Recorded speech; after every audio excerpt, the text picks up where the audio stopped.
There we go. Whew. It's time, everybody. It's time. Let's wrap up some 428 Shibuya Scramble. It's been one hell of a ride. One hell of a ride. It would help if... Press this. There you go. What up, Whammy? What up, Cassie? What up, Fighter? Fighter, don't do it! Fighter, don't do it! You have a... Well, you might actually get me, actually, now that I think about it. You did get me. Good job. You got the ultimate. How's it going, Travis? Travis, don't look! Travis, don't look! Travis, don't look! Travis, don't look! Travis, don't look! Hey, Queen Cheese, how's it going? Travis, don't look! Travis, don't look! Jesus, why is everyone getting me? Looking away. Okay, good, good. I'm at the start of the game. You're fine. What's up, dude? How'd you enjoy Rescue Team? It's a fantastic game. Fantastic game. Absolutely fantastic. Supposed to join a bit? Nice. But yeah, no, it's a lot of fun. I really enjoy it. It's great. Hey, what up, Navy? How's it going? All right. Whew. Sorry it took so long. I actually wanted to shave to make, like, clean up a little bit. Picked it up today, haven't time to play it. Half-wand. You should play it. It's a good game. Alright, we're gonna jump right into it. So, once again, spoilers be warned. Navy's your friend? Oh, got you! That makes a lot more sense. Navy and Queen Cheese are friends. Hooray. So, I can't really explain what's going on without spoiling a lot. We're gonna jump into a new character. Enjoy by no worries, Travis. Take it easy. We're gonna jump into Jack's story.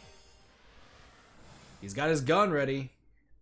It was 6:00 p.m. Alpha had contacted the motley team at Endo Electronics, and the situation had immediately deteriorated.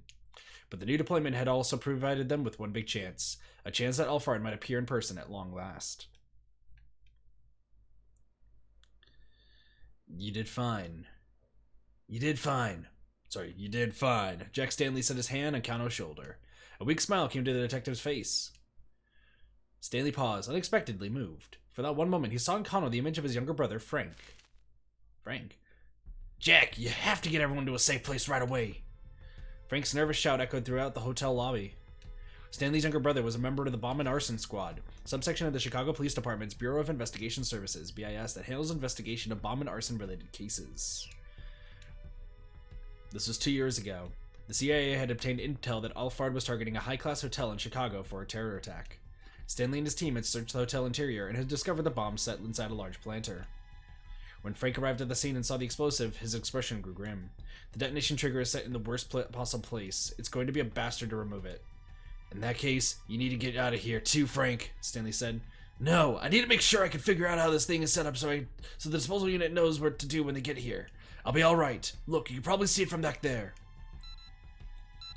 Stanley could indeed see the solid explosive from where he stood. It was held in place by several screws. The timer had just ticked down past the 30-minute mark. There's plenty of time left for the disposal guys to get here, Jack. I need you to help finish evacuating the people. There are a lot of other people who haven't gotten out yet. But... Stanley hesitated. From a cold and logical perspective, Frank was right. He had a job to do, and if Stanley listened to his personal feelings and tried to usher his brother out of there, a lot of innocent people might die. Alright, he said. I understand.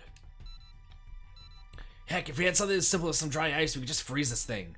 Frank grimaced as he eyed the bomb. Dry ice, huh? I don't suppose ice cream would do the trick. That'd be a waste of time. You'd be better off just eating it.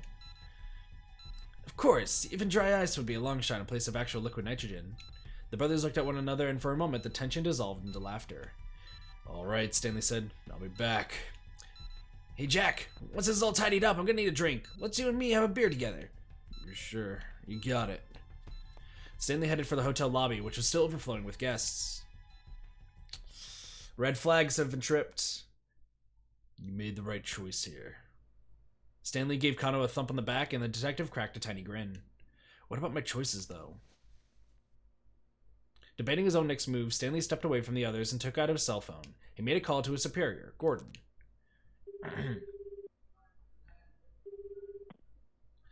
It's me, he said. What's the situation? I hear the Japanese police want to put Maria Osawa under quarantine. I'm assuming that's on your orders, sir? It is. There are too many important people in Shibuya. We can't allow that virus to get loose. Besides, we know now that Alfred is after Hitomi Osawa. There's no reason to leave Maria at large any longer. If you put Maria Osawa under quarantine, she's going to die. I know that, but there will be far fewer victims as a result. Gordon's words made something inside Stanley snap. In that moment, he lost any inclination to report that he was with Maria. Failure to do so would be dereliction of duty on his part. He knew that well enough. He knew it, but the fact couldn't overcome his revulsion at Gordon's careless attitude towards Maria. Victims are still victims, he said. What was that? Nothing, sir. I'll continue my operation to apprehend Alfred. Stanley hung up the phone. He didn't care if his superiors took action against him once this was all over. They intended to sacrifice one person in order to save the lives of countless more. From a purely objective standpoint, it was the right call. But what if the person was a loved one? What would they have done then? The dilemma gnawed at the back of Stanley's mind. He couldn't shake the feeling that it was wrong to just accept the lesser of two evils to sacrifice an innocent for the greater good. No, damn it, he would save that one life and then save the lives of the many. He needed to find a way to avoid the so-called easy way out, no matter what it took. Let's go, Stanley. He wasn't about to add a second big regret to his life. Not this time. Saving Maria was the right thing to do. Keep in mind, the waifu command is completely at random. So I don't know why you're not being bullied. Don't worry, Navy. You're fine. His judgment wasn't wrong. Of that, he was sure. He reaffirmed that to himself inwardly over and over.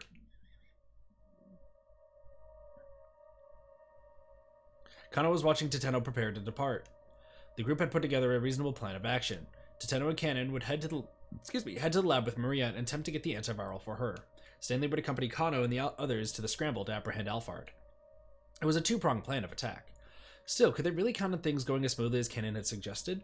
Stanley thought back on her earlier words. Once Alfred has made contact with Hitomi, call my cell phone. I have plenty of information Alfred might want to bargain for. I can negotiate with him directly. That meant that getting the password hinged on whatever deal they struck. What sort of things might Alfred request in exchange? Stanley cast a thoughtful look at Cannon. She was helping Teteno to carry Maria out of the room. Stanley doubted she'd answer if he asked just what her bargaining chips were. He held his tongue, watching as she left with the others. Whatever else happened, he needed to focus on capturing Alfred. He glanced at the monitor displays in the workroom. The disembodied sound of Alfred's voice from earlier crept back into his mind. I will appear at the rendezvous in person. After all, it wouldn't do for the star of the show to miss the final curtain. Those words notwithstanding, it seemed absurd that Alfred would actually show up in the flesh. Nationality, age, sex, so much about the terrorist mastermind was shrouded in mystery. Why would someone who had hidden so well for so long ever reveal their true identity? And yet Alfred had gone out of the way to claim that it was previously what was about to happen. It almost seemed like he'd made turning up in person a major selling point on the deal. That is the deal, so that way he gets Jack to show up. I'm looking forward to meeting all of you then. There was no doubt about it. Alfred wanted them to expect him on site and in person. So why would that be? He's using himself as bait to lure me and Cannon out. This is a near-perfect opportunity to wipe out the two people who are gunning for him the most. That being the case, how might he attempt to kill me once I'm at the scramble? Stanley felt a sudden flash of insight. No, something was off here. His thought process was running well, each deduction logically following from the last. Hey, Katoni, how's it going? Yep, we did unlock Stanley. By a time like this, that could be a very dangerous thing. Alfred may well have anticipated where his logic would lead. Stanley needed to assume that any clue he had thought he'd found was something Alfred had left behind on purpose. So maybe the suggestion that the target would come to the scene was a different kind of trap. At the risk of sending himself in circles, Stanley decided to rethink the whole case from the ground up.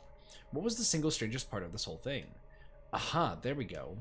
Why had Alfred put an amateur like Daisuke Endo in charge of the kidnapping? That's a good point. Why is Daisuke part of the kidnapping? Sure, being able to get a heart for his daughter gave Daisuke a strong incentive, but there still had to be a reason why he'd been chosen. If the kidnapping had failed, what would have happened then? Of course, this was Alfred they were dealing with. Maybe the possibility of failure was somehow part of the plan. Hell, Daisuke had managed to accidentally kidnap Maria instead of Hitomi, hadn't he? If Alfred had gone with a professional, that sort of mix-up would never have happened. And yet, even if that degree of uncertainty was acceptable, or even desirable, using Daisuke seemed like far too big of a risk. There must be some other motive for bringing in Daisuke into the plan. I don't remember it, Katone. Also, are you really far behind? I don't know if you're caught up with the stream or not. Of course. Advantage. Using Daisuke must have provided some important advantage that outraged his flaws. It was the only thing that made sense, which meant the reason Alphard had Daisuke carry out the kidnapping was to get Naobai to keep his true identity secret to carry out some other objective. That's to create an alibi. Even if Daisuke failed, as he had, and got caught up in the kidnapping investigation, Alphard himself could stay out of the picture. The police wouldn't have any reason to suspect Alphard in the first place. But then why would someone whose very identity was so shrouded in mystery need to construct an alibi at all? Stanley felt like he was right back to where he started. If Maria hadn't been mistaken for Hitomi in the first place, the situation wouldn't have become nearly so complicated. That was the thing that really made him wonder. Daisuke may have been an amateur, but would he really have made such a rudimentary mistake when his daughter's life was on the line? Stanley decided to take it up with the man himself. Mr. Endo, let me ask you something. Do you know Hitomi had a twin sister before the kidnapping? I didn't know. So when did you find out? After I had Maria kidnapped, the organ trafficker took one look at her and said I had the wrong girl, so I was supposed to have abducted the younger one. You never mentioned Hitomi having a twin before this all started? No. If I had known, I'd have been a lot more careful. Alphard had certainly known that the Osawa girls were twins, but despite the added risk that fact implied, he hadn't told Daisuke. There was only one logical conclusion. Daisuke's mistake hadn't been an accident. Alphard had intended for the wrong sister to get kidnapped. By using an amateur, Alphard had set up the police to write off Daisuke's kidnapping of the wrong target as a simple misstep. Had Daisuke been brought up in simply in the name of camouflage? But why? Alphard was after Hitomi's blood. Daisuke was after Hitomi's heart. They both wanted the same thing, so why target Maria instead? I mean, true, Katone, very true. Stanley's train of logic had run out of steam again. Still, he was sure he was on the right track. He just needed to keep following until he found out where the track would lead. Stanley's trying to piece everything together.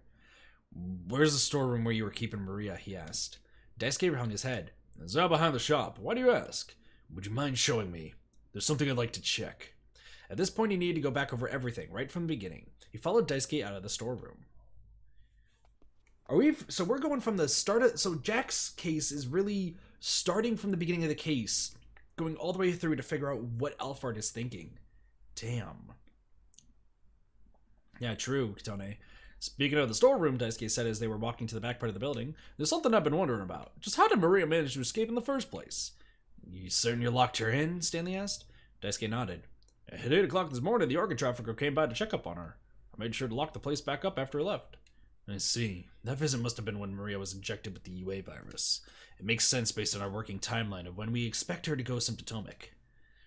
When they got to the storeroom, they spotted the padlock that had held it shut lying broken on the ground. Daisuke picked it up, then opened the storeroom door.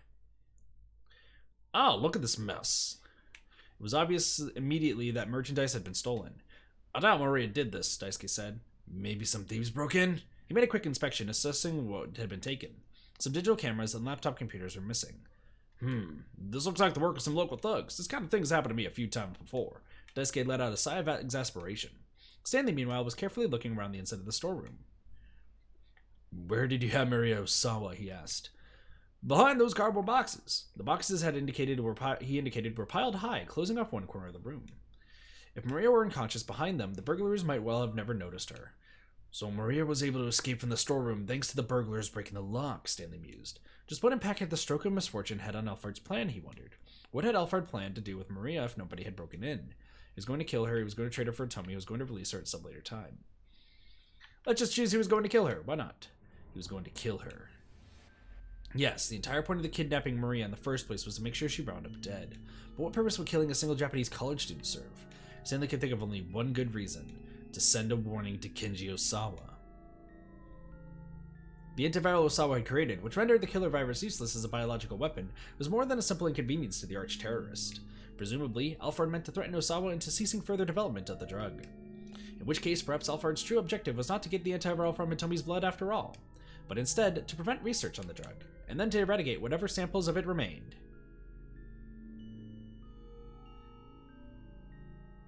Nice final. Also, bye, Navy. Take it easy. Have a good night. Have a good night. How you doing, final? Was the plan then to lure Stanley and the others to the scramble so that the lab would be unprotected in the meantime? Stanley shuddered at his own conclusion. If he was right, then the negotiations at the Scramble were likely nothing but a smokescreen. Opening my Red Bull. I'm thirsty. It was certainly entirely possible no one would turn up at all. He shouldn't go to the Scramble now. He should head straight to the lab. But how? Should Stanley leave the stakeout at the Scramble for Kano and the others while he headed to the lab himself?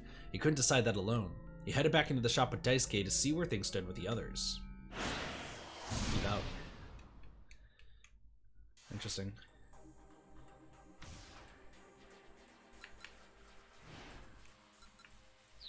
There's Minorikawa.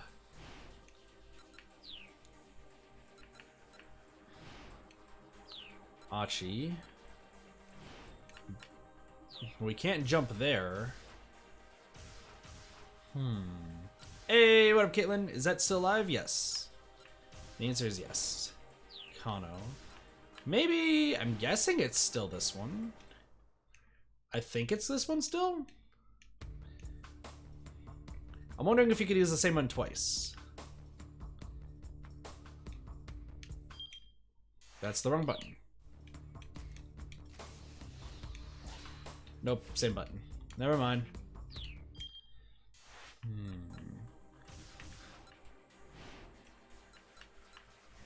Something tells me that I'm on the wrong track. Let me switch things up here. Maybe that's what. He was going to trade her for Atomi. That was probably the thing. Or he was going to release her at sometime later. That's the most logical conclusion. That's the correct answer. He was going to release her at sometime later. Since he'd gone to the trouble of infecting her with the virus, it only made sense, and Stanley could only think of one reason to release an infected Maria. To turn Shibuya into ground zero, for a pandemic that would sweep through all of Tokyo. A virus with a mortality rate of 100% would have spread throughout the region before anyone even realized it. It would be impossible even to calculate the scope of such a disaster.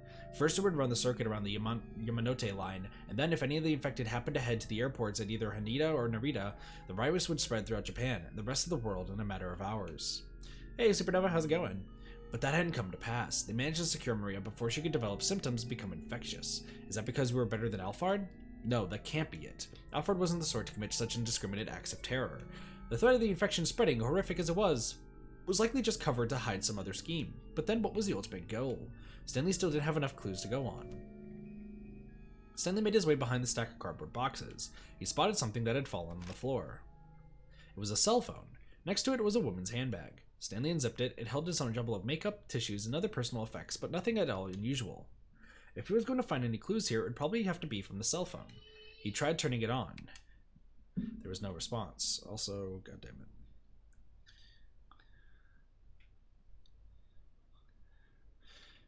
It appeared to be broken. Let me see that, Daisuke said from behind him. I'll see if I can fix it. You think you can? Stanley asked as he handed it over. I won't know until I try, but that sign out front saying I run an electric shop isn't just for show. Turning his attention back to the handbag, Stanley searched it more thoroughly and found a photograph tucked inside that he'd overlooked on his first inspection. What the hell? He stared at the image, swallowing a lump in his throat. It's a picture of him saying don't trust him, right? That's what the picture is. The picture is of him saying don't trust Stanley. My gosh, people are fucking yelling. What? Am I still wrong? Yeah, it's a flip phone. Yeah, this game came out in 2008. He was going to trade her for Atomi. Maybe that's the answer? He was going to trade her for Atomi. It certainly seemed reasonable enough. He needed to kidnap Maria in order to infect her with the virus, first and foremost, and she had indeed been injected with it at 8 o'clock that morning. Next, Alphard would have carried out a hostage exchange for Atomi in order to obtain her blood. Maria would be free to go, but infected with UA.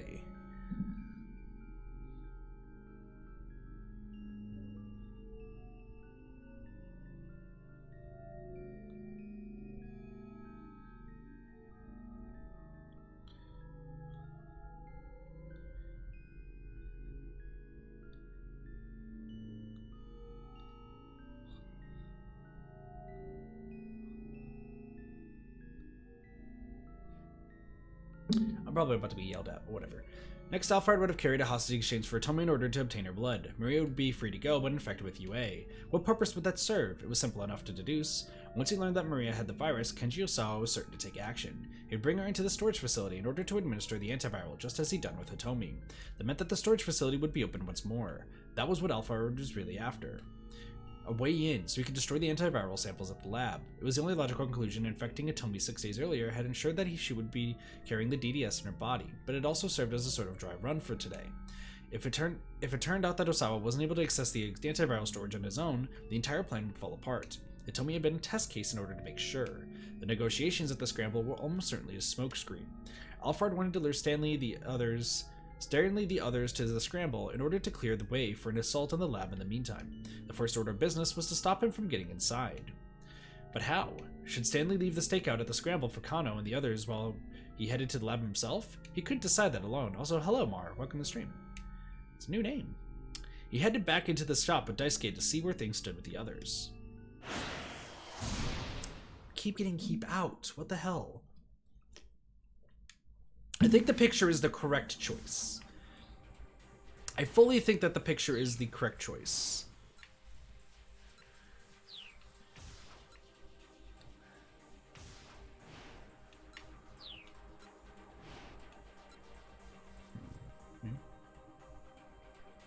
Nope.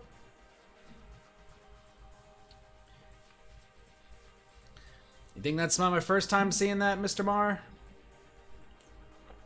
Or Miss Mar. But I mean, welcome to the stream at least.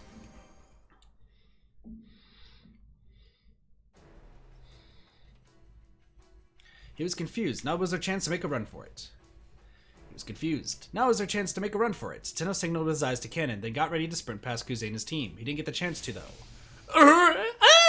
Suddenly, Kuze let out a pained yelp. Then as Tenno watched in surprise, he proceeded to collapse into the pavement. It hurts! It hurts! Have I been infected with the virus too? The riot squad immediately rushed to the director's side, and we're done. Okay, so what am I missing? I gotta be missing something. Also, for those who are wondering, yes, that's Kuze's voice. Strategy meeting. Reinforcements. Running to Ueharajuku. The 2 lookouts. Let's just keep choosing every option. See what happens. Guess that's the main thing. Achi pressed again. Please, I need to see him. It's important. Let's do that. Achi pressed again. Please, I need to see him. It's important. Just tell him Achi's here. He'll make an exception. At the mention of his name, the 2 lookouts exchanged glances. Alright, I'll go ask him. One of the lookouts headed inside, leaving Achi alone with the kid he helped out earlier. And... yeah, we've already seen that before. Okay. SOS and uproar. Let's try that. Achi said nothing. He gritted his teeth and stared up at Susumu. Let's try that. Alright, Caitlin. Sounds good. Achi said nothing. He endured the ridicule and simply stared up at Susumu. As patiently as he could, he waited for Susumu to give the proverbial nod. Finally, the laughter subsided, and Susumu crouched down and got in Achi's face. Is that how you go about asking someone a favor? Susumu growled menacingly.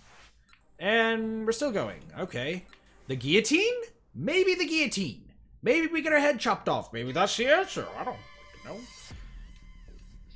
Achi balked at the last second. No, wait, hold on. But it was too late. Kiryu raised the steel pipe high above his head, and then before he brought it down, he flicked the tip of his tongue from his mouth like a snake. You dumbass, if I ever help out a bitch like you. It was no use. He had never been able to dodge in time. Maybe. Achi's limbs were pinned down with too much force for him to have any hope of avoiding what was to come.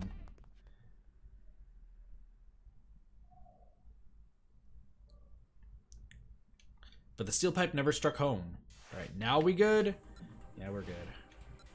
Rising emotions. Maybe rising emotions? I don't think rising emotions would work, but we gotta figure it out. He hurt me, I'll hurt him back. That bill is gonna come due.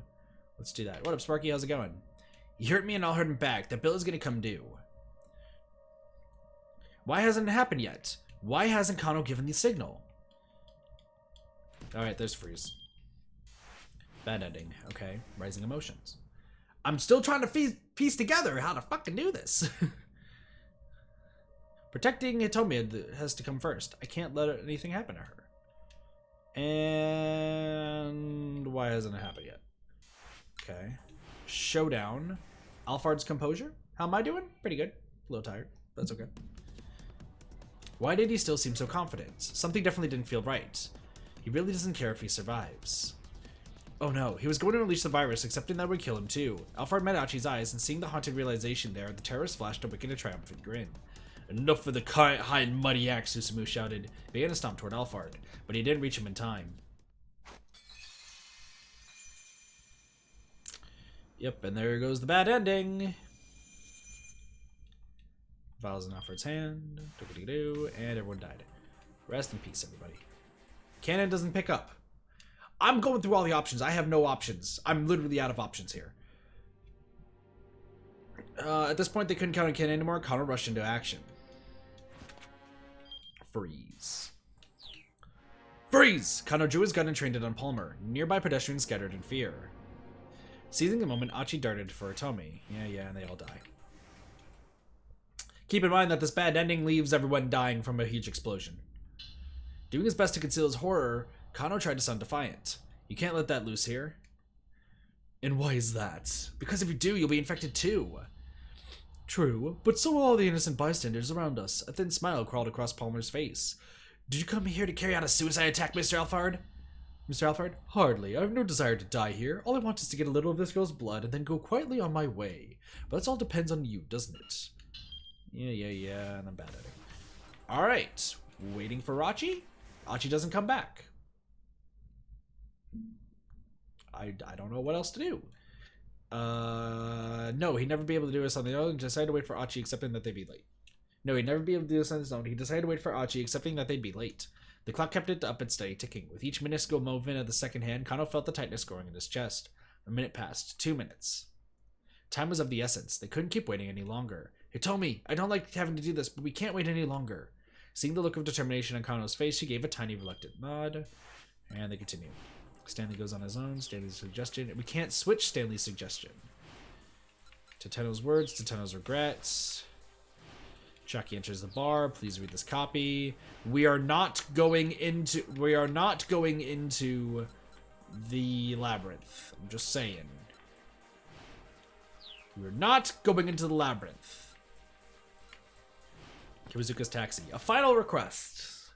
Let's try going somewhere else. Maybe that's the place to go. Take us to Bride in Harajuku. Okay, hold on. If we go to Inferno, it's the correct one. So take us to Bride in Harajuku. Bride in Harajuku, you said. Kiwazuka quirked an eyebrow. Something the matter? Well, no. It's just that Bride is a martial arts pub with a limited membership, and I happen to know they've hit their cap. Oh, really? Mr. Mino, Chiaki said quietly. She took it in his sleeve, but he ignored her and kept talking to Kiwazuka. A martial arts pub, huh? He said. I could swear I've heard that it was the SOS hangout. It's an interesting place, the driver told him. The girls cosplay as anime characters, but the fighting itself isn't for real. Mr. Mino, Chiaki squeaked, but still he ignored her, bemused by this new information. So that's the kind of place that SOS kids hang out in? Mr. Mino! I mean, I guess if you want to see someone get knocked out in...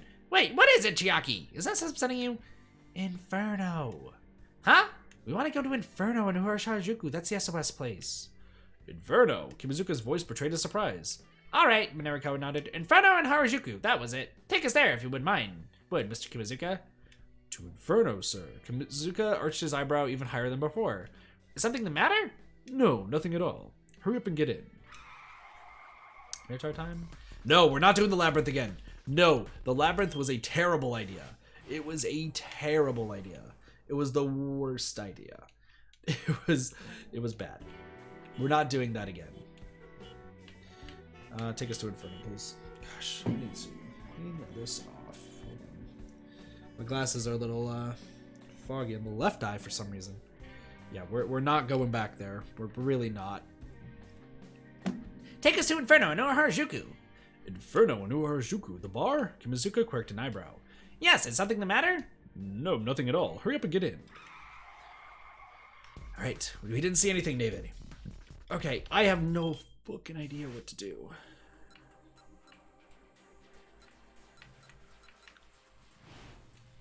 Please read this copy. Maybe I'm choosing all the options here. This was no time for an editing session. He had to wrap up the SOS interview and fast. He postponed the interview to read over Chiaki's copy. Sure, he didn't have much of a choice. He proposed the interview to read over Chiaki's copy. All right, he said, let me see your laptop. He held out his hand and started to make his way over to her. Whoa. Before he could reach her, though, the SOS punks had Chiaki and Katayama surrounded. Was this something important? One of the gang members reached out to grab Chucky's computer. Knock it off, don't touch that! She struggled to resist. Leave the girl alone, you scumbags! Yeah. We already know that. I'm saying welcome back. The poison? Maybe. This was no time for an editing session. You had to wrap up the SOS interview and fast. Alright, Minorikawa said. I'll read it after I'm done with this. No way, Chucky repeated. I'm not leaving you all by yourself in a place like this. She refused to budge. Enough of the chit-chat. One of the gang members reached out to grab Chucky's laptop, and things happened. Knock it off, don't touch that. She struggled to do it. Leave the girl alone, you scumbags, and back to this we are. Oh, you know what? I'm a little dumb. Why don't we just choose this? Who convinced Daisuke? What if we choose all the correct pieces? Maybe that's what we need to do. But the reason I felt Daisuke carry out the kidnapping was, it's to carry out some other objective. That's the true thing. He set up the kidnapping, devised the ransom relay, and kept the full attention of the police on that. All the while, Alfred himself was working towards his true goal, getting in Tommy's blood, which meant that Daisuke kidnapping Maria by mistake had in fact been a misstep. That was why, in the end, Alfred had proposed trading the password for Tommy's blood. Could that really be it? Stanley decided to take it up with the man himself. Nope, not it. Maybe the middle one? Which meant the reason Alfred had Daisuke carry out the kidnapping was to keep his true identity secret. Alfred needed someone completely unrelated to him, a stooge like Daisuke who, even if they were arrested, wouldn't be able to lead the way back to the mastermind. Was that the thinking here? No. The fact was that as soon as Daisuke was caught, he spilled everything about the organ trafficker. It was a predictable weakness that Alfred must have anticipated, so why had Daisuke been chosen? Stanley felt like he was right back to where he'd started. If Maria hadn't been mistaken for Tomi in the first place, the situation wouldn't have been nearly so complicated. That was the thing that really made him wonder. Daisuke may have been an amateur, but would he really have made such a rudimentary mistake when his daughter's life was on the line? Stanley decided to take it up with the man himself, and we're back here. I'm out of options. I'm legitimately out of options. I'm legitimately out of options. Tenno goes to the lab. Goes with Achi. Brother. Achi. Stanley! Hold on! I forgot! It showed Stanley! This guy would blow himself up in circumstances. As laid down good thought. Could it be, had Stanley not come to the scramble because he knew this was going to happen? Found it! Stanley knew this was going to happen!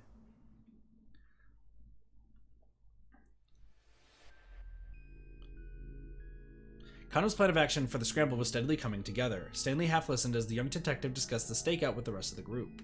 His own mind was still caught up with the question of what he himself should do.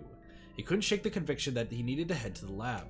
Even assuming that Alfred really did turn up to the scramble, and assuming that he carried out another bioterror attack there, the worst that could happen would be a disaster to Shibuya.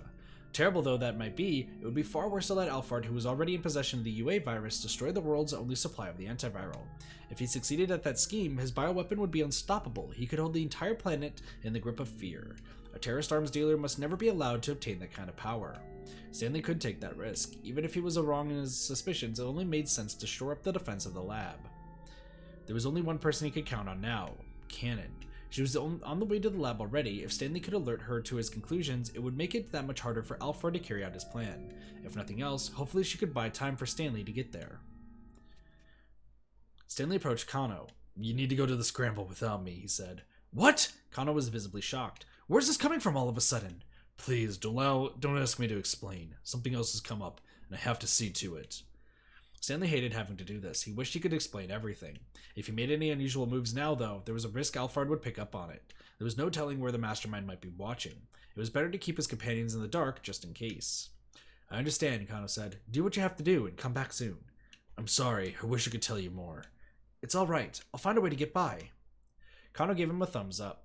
The sight brought back some painful memories. Up until just a few hours ago, Stanley had instinctively seen Kano as all too naive, and now he finally knew why.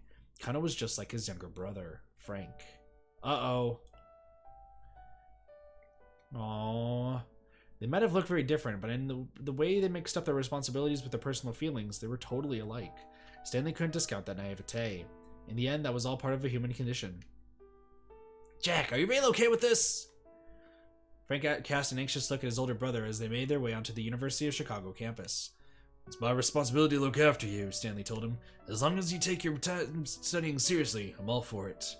Frank had been worrying about tuition costs as he prepared for college. After losing their parents 5 years earlier, the two had struggled to get by. Yeah, but... Stanley set both hands on his brother's shoulders. Listen to me, Frank. You're my brother. I care about you. I just want whatever you do to be something you can be proud of. Alright, Jack, I hear you. Thanks.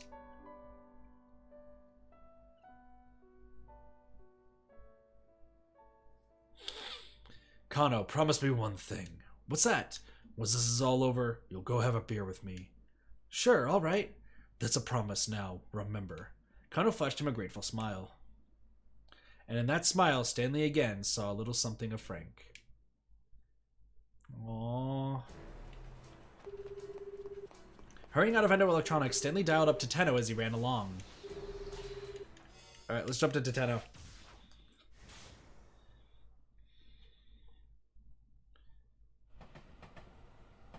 Once they made it past Shibuya Station, the roads were relatively clear. They ought to make it to the lab in no time. Tenno's phone rang. It was Stanley. What's going on? He asked the American. What I'm about to tell you is mere conjecture on my part, but for now let's assume I'm mostly on the right track. Stanley's voice was filled with tension. Tenno braced himself for bad news. I think Alphard is heading to the lab. He's planning on hitting it to destroy the antiviral. Are you serious? It was even worse than he'd feared. Alphard heading to the lab? Yes, you need to turn back right away. I'll go to the lab with Cannon. Is something wrong? Cannon asked, peering at him from the back seat. He couldn't hide the fact that he was trembling. She seemed perfectly calm and fazed by the possibility of further complications. Perhaps she had already anticipated something like this happening. Did you hear me, Tenno? Stanley said. This is an opponent who's out of your league. Turn back. I'll hand it the... I can't do that, Tenno replied, managing to regain his composure. My job is to get Maria to the lab as soon as humanly possible. Whether Alphard is coming or not doesn't change that. Don't be absurd. Even if you do have Cannon with you, you can't keep Maria safe and still win the fight that's coming. Oh, poor Tenno. Maybe Stanley was right. Almost certainly he was... But Tenno couldn't put Maria's life in danger by turning back in order to save his own. Cannon! Tenno glanced at the young woman in the back seat. Yes? If Alphard shows up, don't worry about protecting me. Just keep Maria safe. You got it. That was all Tenno needed to hear. I'll give my own life to protect that girl if it comes down to it, he told Stanley. Fine, have it your way then, but I'm heading to the lab too. Whatever you do, do not let your guard down. Understood. Tenno hung up. That was Stanley? Cannon asked. She probably already surmised the situation. Even so, she showed no sign of concern.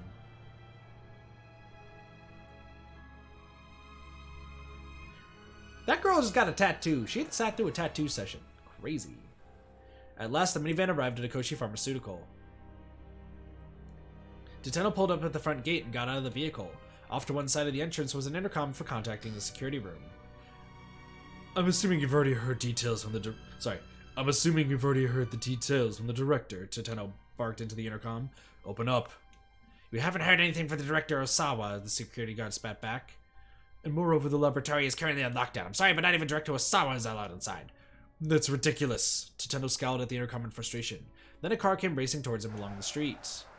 Osawa! Let's go, Osawa! The sound of screeching brakes filled the air as the vehicle skidded to a halt, and then Kenji Osawa jumped out from the driver's seat. Maria! Osawa rushed over to Tenno, then to Maria, where she lay in the minivan. He looked carefully at his daughter's face. Oh, thank goodness. She still hasn't gone symptomatic. Mr. Osawa, why aren't people being allowed into the laboratory? Osawa tilted his head. They're not? Tenno explained what the guard had said. That's ridiculous. Osawa immediately called the security guard on the intercom. He got the same story. You've got to be kidding me, Osawa raged. I'm the lab director here. But the security guard wasn't hearing it. Well, I'm sorry, sir. These orders come from Mr. Makino. No. So am I just supposed to sit out here and watch my daughter die? Poor Kenji.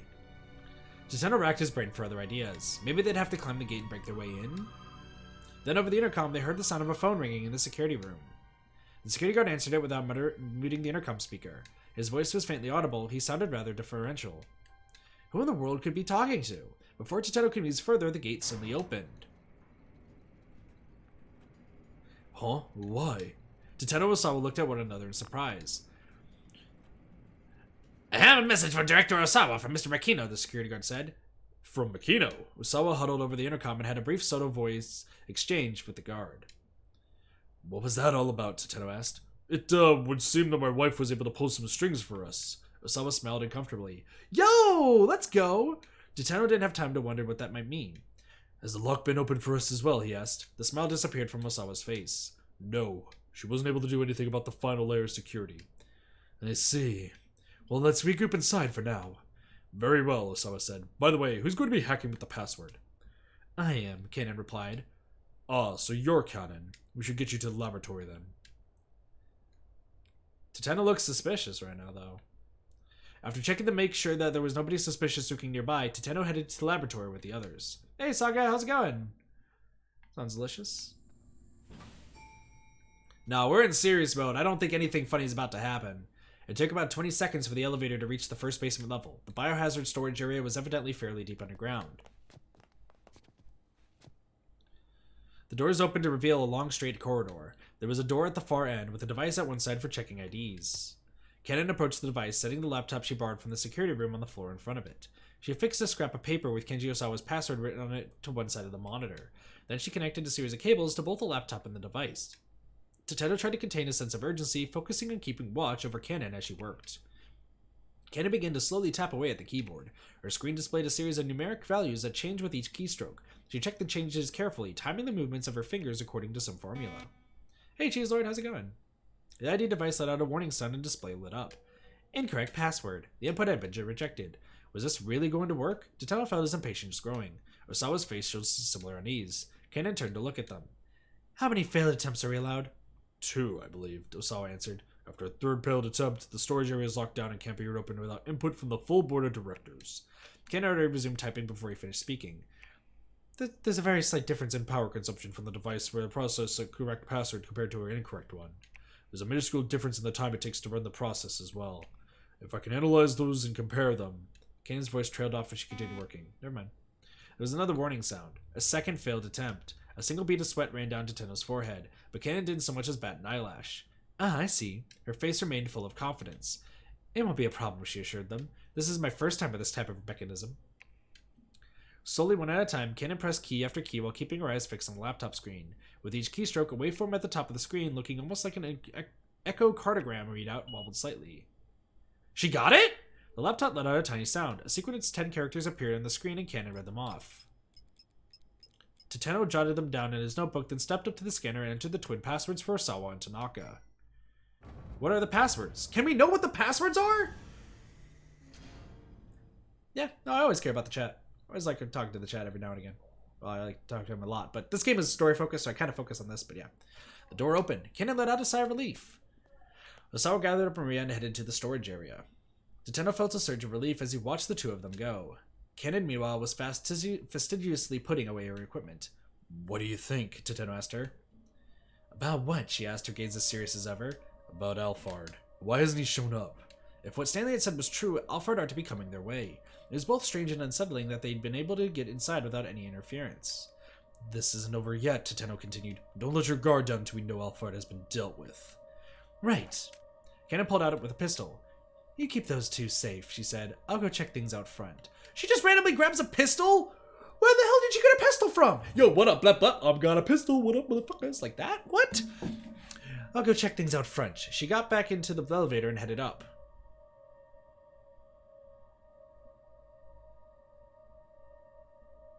How long is this game? We're at like 35 hours total? It's long. Also...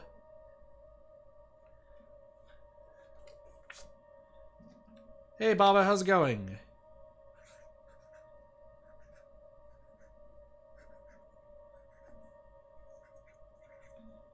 I'm writing down a prediction. I'm writing down a prediction, guys. Sorry, I'm just writing down a prediction. Ooh, I'm scared. Cassie with the rank. At least he got another pistol. Left alone in the hallway, Tateno was enveloped by Neri's silence. He drew his gun from its holster, then went into the storage area to join Osawa and his daughter. His cane and the soles of his shoes echoed on the hard surfaces all around.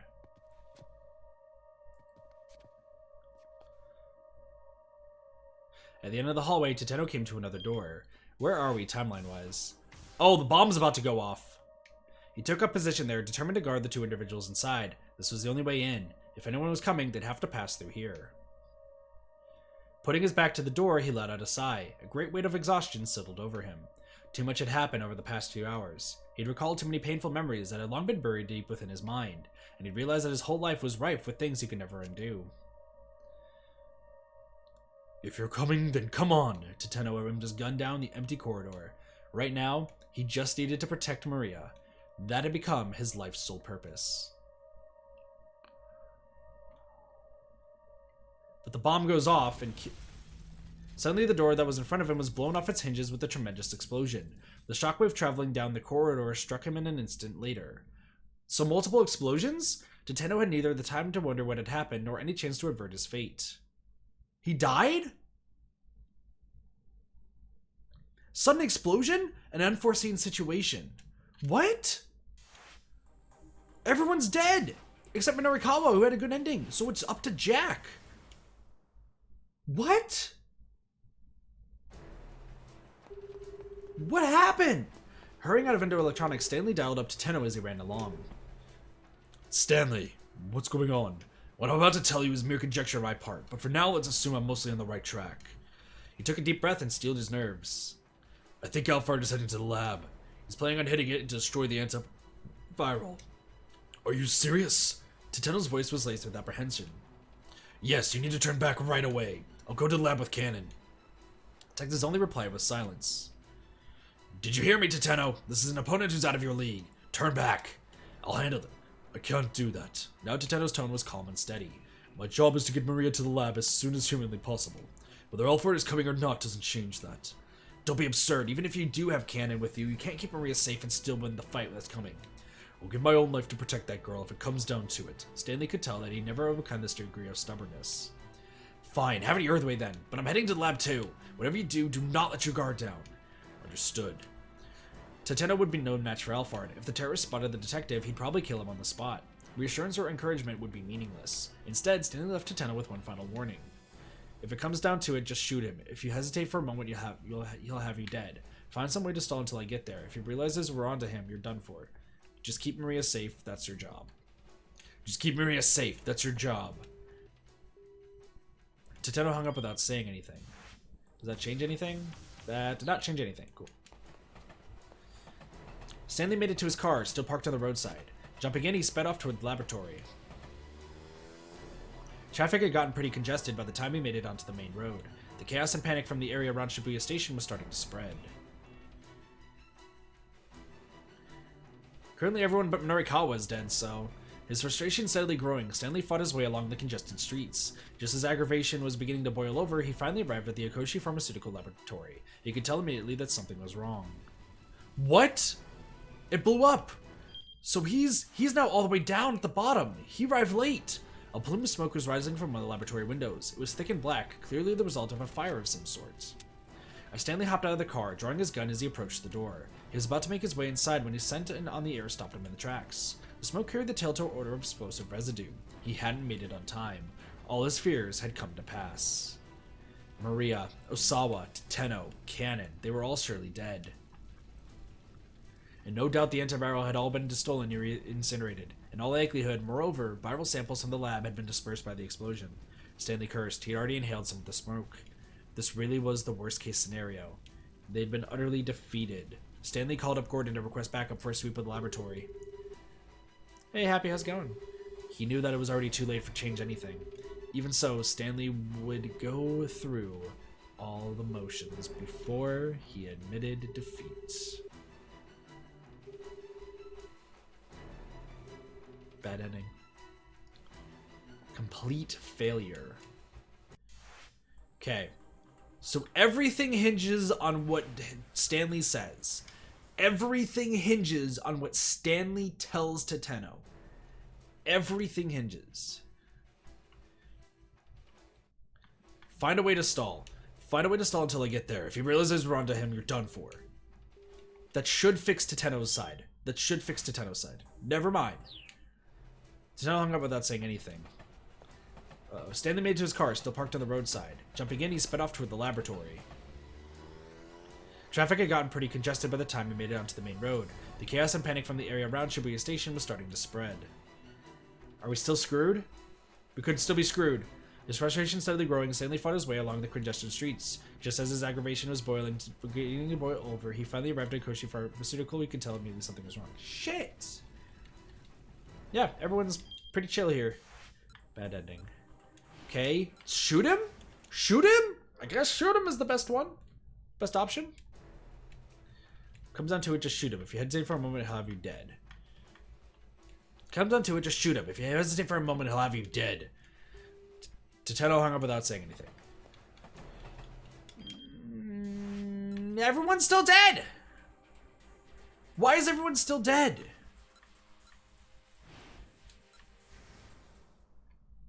What if he sees the picture? Hold on. The picture is the only one that, like, does different. He was going to release her at some later time. So what happens?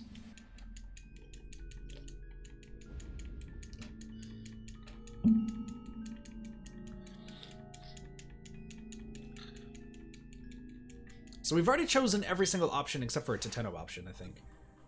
Hello? Hello? Hello? Teteno?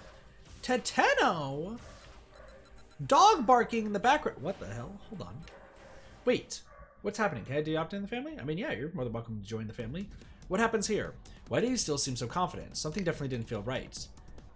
He really doesn't care if he survives. Oh no, he was going to unleash the virus, accepting to kill him too. Achima fell for his eyes. Wait. So what happens differently? Sorry, we've already seen this before. We've already seen this area. Will I be? I mean, we're not like mom, dad, brother, sister sort of stuff. We're just all pretty chill. It's a party here. Look out, catch him, catch him.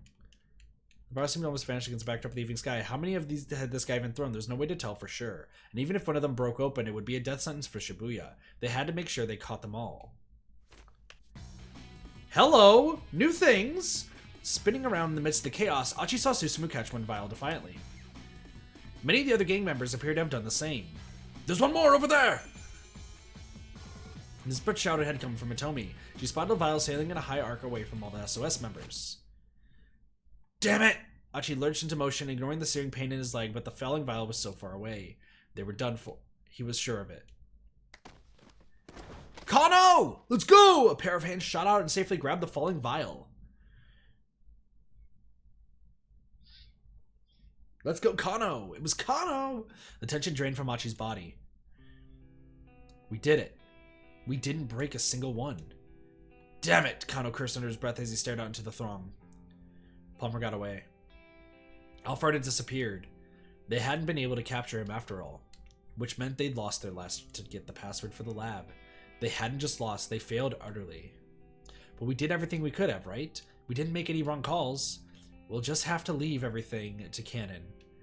Have to trust that she'll be able to save Marie. Achi stared up into the night sky, trying to reassure himself. Not like anyone specifically. Another bad ending, okay. Failed capture. Okay. Got another one for Kano. Okay, guys, seriously, we're not like the family name stuff. That's my like biggest pet peeve. I really hate that sort of like family. Like, I like the family mentality. We're a good family community and such, but we're not, hey brother, hey sister, hey mom, dad. I hate that shit. Also, what, Bunny, how's it going? But no, I'm just being real. Like, I've had that all throughout high school and middle school. It was the most annoying thing. So, that's just my opinion. You guys do your thing, but... Alright, let's see. Yeah. I know it's just for fun, but when I see it so many times, I just get so bleh. I apologize. No, it's all good. It's all good. Alright, by the way, I'm skipping through this because we've seen this before. Jump in, sheeple. Jump, jump, jump. Everyone watches in space as his hand shot up. The vials he'd been holding sailed upward against the backdrop of the evening sky. Look out! Achi shouted. Catch him! Catch him! The hurling vials scattered and began to fall. It seemed impossible that Kano's team would be able to keep them all from shattering against the ground. The SOS members fanned out, positioning themselves as best they could to intercept the falling vials. Kano likewise prepared to catch one that was heading straight towards him. As he did, he caught sight of Palmer speeding away. Kano made up his mind on the spot. There was only one right call here, and he needed to make it. He had to protect the lives of the people nearby. As much as he wanted to apprehend this criminal, he couldn't sacrifice innocent people to do it. Kano caught one of the vials deftly in both hands. He got it. Carefully examined it for damage. Seeing that the vial didn't appear broken, he let out a sigh of relief. Then he looked around for Palmer, but there was no sign of him. Damn it! The mastermind had gotten away. Vanished without a trace. Amidst the frantic crowd of Scramble, a lone criminal could blend in an instant, becoming just another pedestrian. Trying to find him now would probably be a hopeless endeavor. Another failed capture. That's okay. Another failed capture. Bad end. Failed capture. Alright, but we do have a choice that we can make that should fix this. Actually, no, because we might explode if I don't catch the vial. He had to chase after Palmer. It didn't matter if he didn't grab the vial. Something about the way this was playing out made Kano sure of it. Calling upon all of his rugby training, he broke into a sprint. Deftly dodging through the crowd, Kano kept Palmer in sight. He would catch him. One way or another, he was going to bring this bastard down. Steadily, he gained on his quarry. And at last, he drew it within striking range and immediately dived into an expert tackle. Let's go, Rugby Kano! He caught Palmer around the race. Their bodies collided with violent force. Oof! Oof! There we go. Palmer went down flailing and hit the pavement hard. Even then, he tried to resist, but Kano straddled him and held him down. Tell me the password, Kano snarled. The kidnapper sneered triumphantly. You made the wrong choice. Wrong choice? The UA is out now. Now nobody can be saved. You just killed everyone in the city. No, Kano shot back. No one's going to die. What makes you so sure of that? The way you fled the scene just now. If the virus had really been in those vials, you could never have hoped to escape infection. Running off on foot would be pointless. Palmer said nothing. Which means there was no virus in those vials. They were just a decoy in order to buy you time to escape. Now Palmer grinned his teeth and glared up at Kano. Look at that! Kano figuring things out! Let's go! The look on his face confirmed the detective's hunch. But more importantly, it was your eyes. You didn't have the eyes of a man who was putting his life on the line. My eyes? Who do you think you are, Sherlock Holmes? I know full well the look in a man's eyes when he's willing to die. Toteno. In the back of his mind, Kano replayed the moment when Toteno, doused in gasoline, had marched into that financial office to talk down a would-be arsonist. Now then, the password. Give it to me now. Kano tightened his grip on Palmer's collar, but the man just gazed back at him with an icy glare. Let me have Tomio Sawa's blood. That was our original deal. Excuse me. Kano wasn't surprised. He'd known it wouldn't be easy to get him to talk. Maybe it really would be impossible to strike a deal without Cannon. But if getting her on the phone wasn't an option, Kano had to, figure out something else. Sweat beaded on his brow as he cast about for ideas. Then he happened to catch sight of a car that had been overturned by an accident nearby.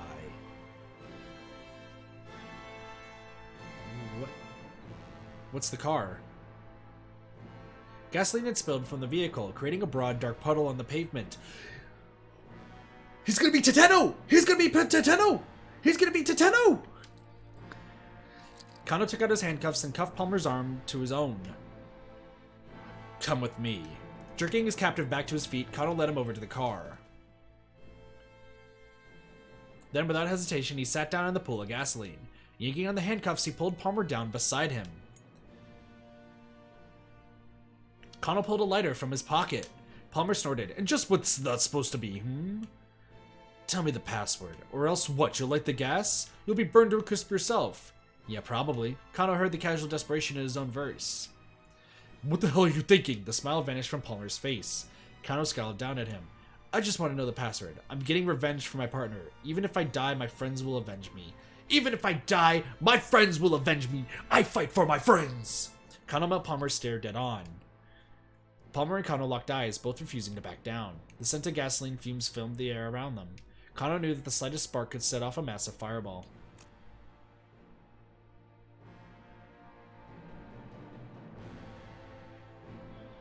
Calmly, he flicked the lighter on. You can't be serious. Palmer's eyes fixed on the tiny flicker of flame. The password. You value your life so little? The password. In his mind, Kano could see the pages of the Dick Diary clear as day. Dick Dictum number 1. The arc words of the series, guys. Everyone type it in chat. Never lose sight of what you're supposed to protect. Ever. I better see you all typing that in chat. Type it in chat. Let's go. Never lose sight of what you're supposed to protect. Ever. Palmer glared in defiance. Kano brought the lighter closer and closer to the gasoline. He could practically feel his own life growing shorter as his hand descended, and yet he felt no trace of fear. His body was numb, his senses strangely distant. Time seemed to slow. The world around him dissolved into a blur. He was surprised at how calm, how remote he felt, here in the midst of this life-or-death confrontation. And then, far in the depths of Palmer's eyes, he saw the barest hint of doubt. He fixed his gaze in that point of weakness and did not look away. Palmer's shoulders slumped perceptibly. Now Kano was certain of it. This was a man who'd never put his life on the line before. Shizo's words sounded in the back of his mind. You need a cool mind, but a fiery spirit. A detective without both of those is worth nothing. Chat, I fucking love you guys. Fucking love you guys. Thank you. Let me go. Promise to let me go and I'll tell you. Is that your answer? I don't think you quite understand the situation here. Kano brought the flame still closer to the gasoline. Palmer's eyes went wide. No longer was he able to hide his trembling uncertainty. Alright, I'll tell you. Just put that thing out. The password first. The password, everybody? The password is... His voice a strangled snarl. Palmer gave him the password. Hold on, I'm writing it down. I'm writing this down. I am writing this down. I am writing this down. Kano extinguished the lighter. Please give me the password. He didn't give me the password. Fuck! I wanted to know, man. Pulling out his cell phone, Kano dialed up Osawa. As he did, he recalled his last exchange with Stanley at the electric shop. Back to Stanley. Yeah, we were supposed to go to the picture instead. Sorry, I just wanted to open that up. We're going back to it, we're going back to it, we're going back to it.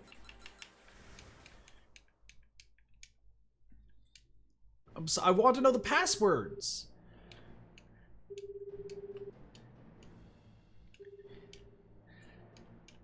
Looks like we'll be able to have that beer together after all. But Osawa didn't answer. Kano guessed immediately that something was amiss. Detective! Detective! Achi's voice was full of worry. I've got Stanley on the line! He says it's Detective Tadano!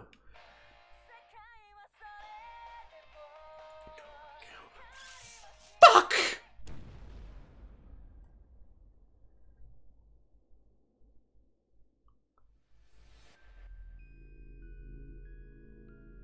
Kano didn't get to hear the rest of Achi's words. A thunderous blast hurled him into the pavement.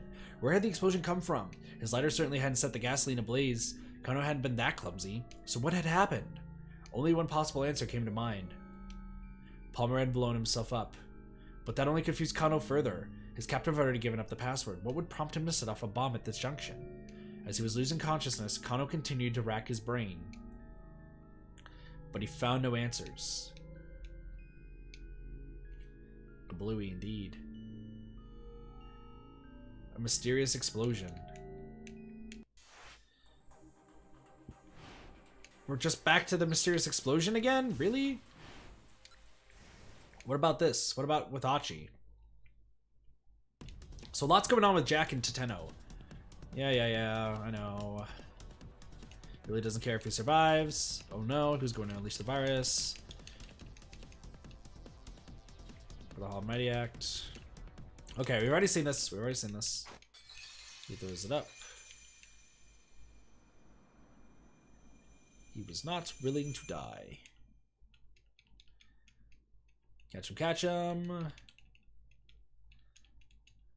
Tell for sure, and even while unbroken, it would be a death sentence for Shibuya. They had to make sure they caught them all. Everyone's catching them. Let's go. Welcome back, Caitlin.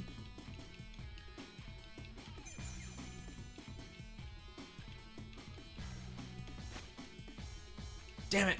Achi launched into motion, ignoring the stinging pain in his leg, but the falling volley was too far away. Yeah! It was now or never. He threw himself into a headfirst slide. He caught it! Let's go! Even though it's fake, but he caught it. Hey, Vibrant, how's it going? Nice catch! The gang members broke into cheering and applause. Archie got to his feet and looked around, but saw no sight of either Kano or Alphard. Hey Archie, if you're looking for the detective, Susumu gestured with his chin. Archie looked and saw Kano far away across the scramble, chasing after Alphard. Soon both men were lost in the crowd. Archie would never charge off in pursuit as well, but his wounded leg made that impossible. Get him, detective, he murmured under his breath. We're counting on you. Archie's cell phone rang. It was Stanley. Mr. Stanley, what's going on? Mr. Stanley, what's going on? Something isn't right. Huh? I can't get in touch with Teteno, Stanley said. What about on your end? Anything unusual going on? No problems here at the moment. Detective Kano managed to kill Alphard. Did he get the password? Dunno, I think he just finished his interrogation. Could you put me on the line with Kano? Yeah, give me a sec. Archie turned to Kano and shouted, Detective! Kano turned to look at him as he was flipping his own cell phone closed. I got Stanley on the line. He says that Detective Teteno. Before he could complete his sentence, a massive explosion blasted Archie off his feet. Tiny bits of metal tore through his arms, legs, and torso. He crashed to the ground and crumpled like a tattered rag. There were screams coming from all directions, but as Archie started to fade from consciousness, the voices got softer and softer. Aww. Though the haze of pain, he saw a bloodied arm stretched out before him. He saw a hand that had been clasped with his hand all day long. The fingers feebly reached for him, and Archie intertwined them with his own. It took the very last of his strength. Oops. Then, both hands subsided into stillness. Well, come enjoy a good story there, Vibrant. Getting bad endings left and right. A mysterious explosion. Alright, real quick. So we're going to go to Jack next. I think that's the best one. Because Teteno is going to be the one that chooses where to go. Real quick. What's our bad ending list right now? So right now, Osawa's going to be the last one. I know that one for sure. 63. So we should have 64, right? We don't have 64. We're missing 64. Should I go back to get the bad endings if I miss them? Hold on. Should I go back to get many bad endings at this point if we miss them? Because we're missing 64. I don't know about the rest, but I know we're at least missing 64. Oh, we'll do it at the end. We'll do it at the end. Stanley made his way behind the stack of cardboard boxes. He spotted something that had fallen on the floor. It was a cell phone. Next to it was a woman's handbag. Stanley unzipped it. It held a jumble of makeup, tissues, and other personal effects, but nothing at the unusual. If he was going to find any clues here, it would probably have to be from the cell phone. He tried turning it on. There was no response. It appeared to be broken. Let me see that, Daisuke said from behind him. I'll see if I can fix it. Do you think he can? Stanley asked as he handed it over. I won't know until I try, but that sign out front saying that I run an electric shop isn't just for show. Alright, let's see what's on the picture, guys, because I think it's Stanley himself saying don't trust him. Turning his attention back to the handbag, Stanley searched it more thoroughly and found a photograph tucked inside that he'd overlooked on his first inspection. What the hell? He stared at the picture, swallowing the lump in his throat. It was a photo of Maria, sitting next to another young girl. There was something written on the marker on the back. Never mind, it's Maria, in canon. Me and Canon, 7:30. Stanley hurriedly flipped the photo back over and looked at it again. What does this mean? The girl in the photo with Maria looked nothing like the Canon who had been there at Alendo Electronics, who had left with Maria and Teteno just a few minutes ago. Uh-oh. But if the girl they were working with wasn't Canon, then who was she? No, no, no. Stanley felt his blood run cold. Could she be? Was she Alphard? My prediction is that Canon is Alphard. I believe that Canon must be Alphard. She's the only one who is the most mysterious and had the same tattoo as Alcara 1 who followed stuff. The more I thought about it, the more it all added up. Assuming Alphard was masquerading as Canon, the whole sequence of events suddenly began to make sense. Thank you. She was strikingly audacious and fiendishly clever, but she hadn't outmaneuvered them just yet. As luck would have it, they still had a chance to stop her, and at long last, Stanley could see the outline of Alphard's plan. Her goal was to get the antiviral. But extracting the DDS from Otomi's blood wasn't enough. Okoshi Pharmaceuticals still had the drug at their laboratory. The antiviral's value came specifically from having a monopoly on it, which meant that, in addition to obtaining the drug herself, Alphard also needed to destroy Okoshi's research facilities. That was the crux of her plan. The problem was finding a way to infiltrate those facilities. In all likelihood, Alphard's scheme went something like this. Having Maria Osawa kidnapped, then infected with the UA virus. After that, eliminate Tanaka. Once Osawa learned that Maria had been infected with the virus, he was certain to use the antiviral on her. But he needed his partner Tanaka in order to access the storage facility, and Tanaka was dead.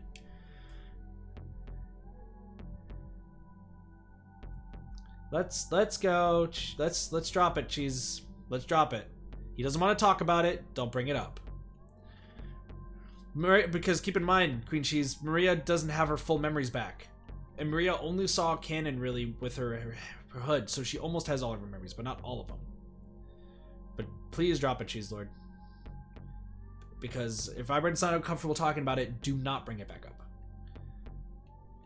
That was why Alphard had been masquerading as Canon. Canon was Maria's friend, and an expert at hacking passwords. If she could secure Osawa's trust, he would let her into the research facility in order to carry out the hack. That's why Alphard, in the guise of Canon, had saved Atomi's life repeatedly. Getting Atomi to trust her would likewise earn the trust of her father. There were still some finer details that remained a mystery. For instance, how was Alphard going to destroy the lab? Still, Stanley could look into that once he had her in custody. He needed to move quickly and stop her from ever getting into Okoshi Farm facility.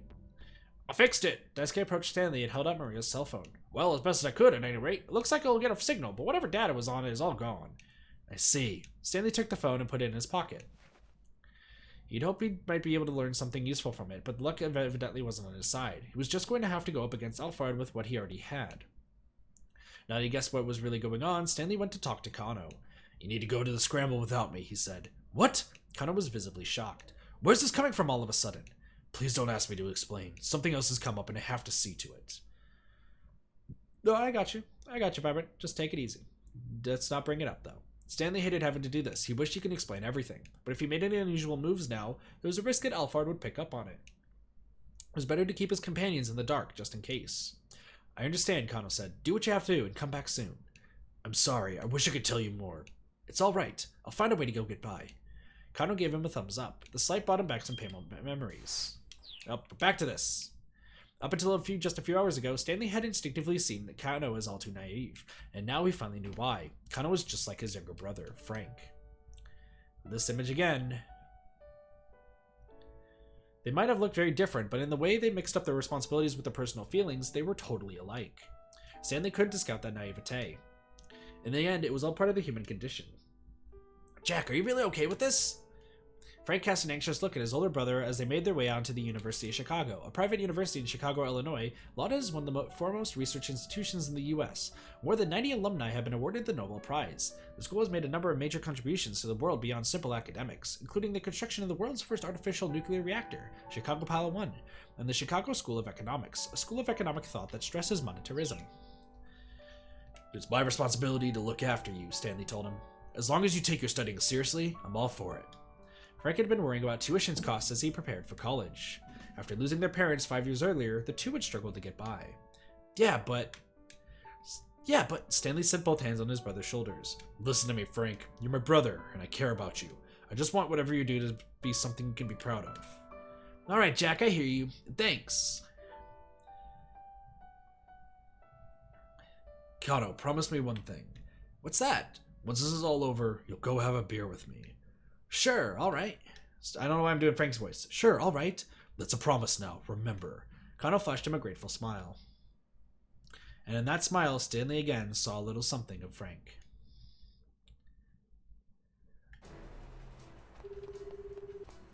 Moving on to electronics, Stanley dialed up to Tenno as he ran along. That's what he got.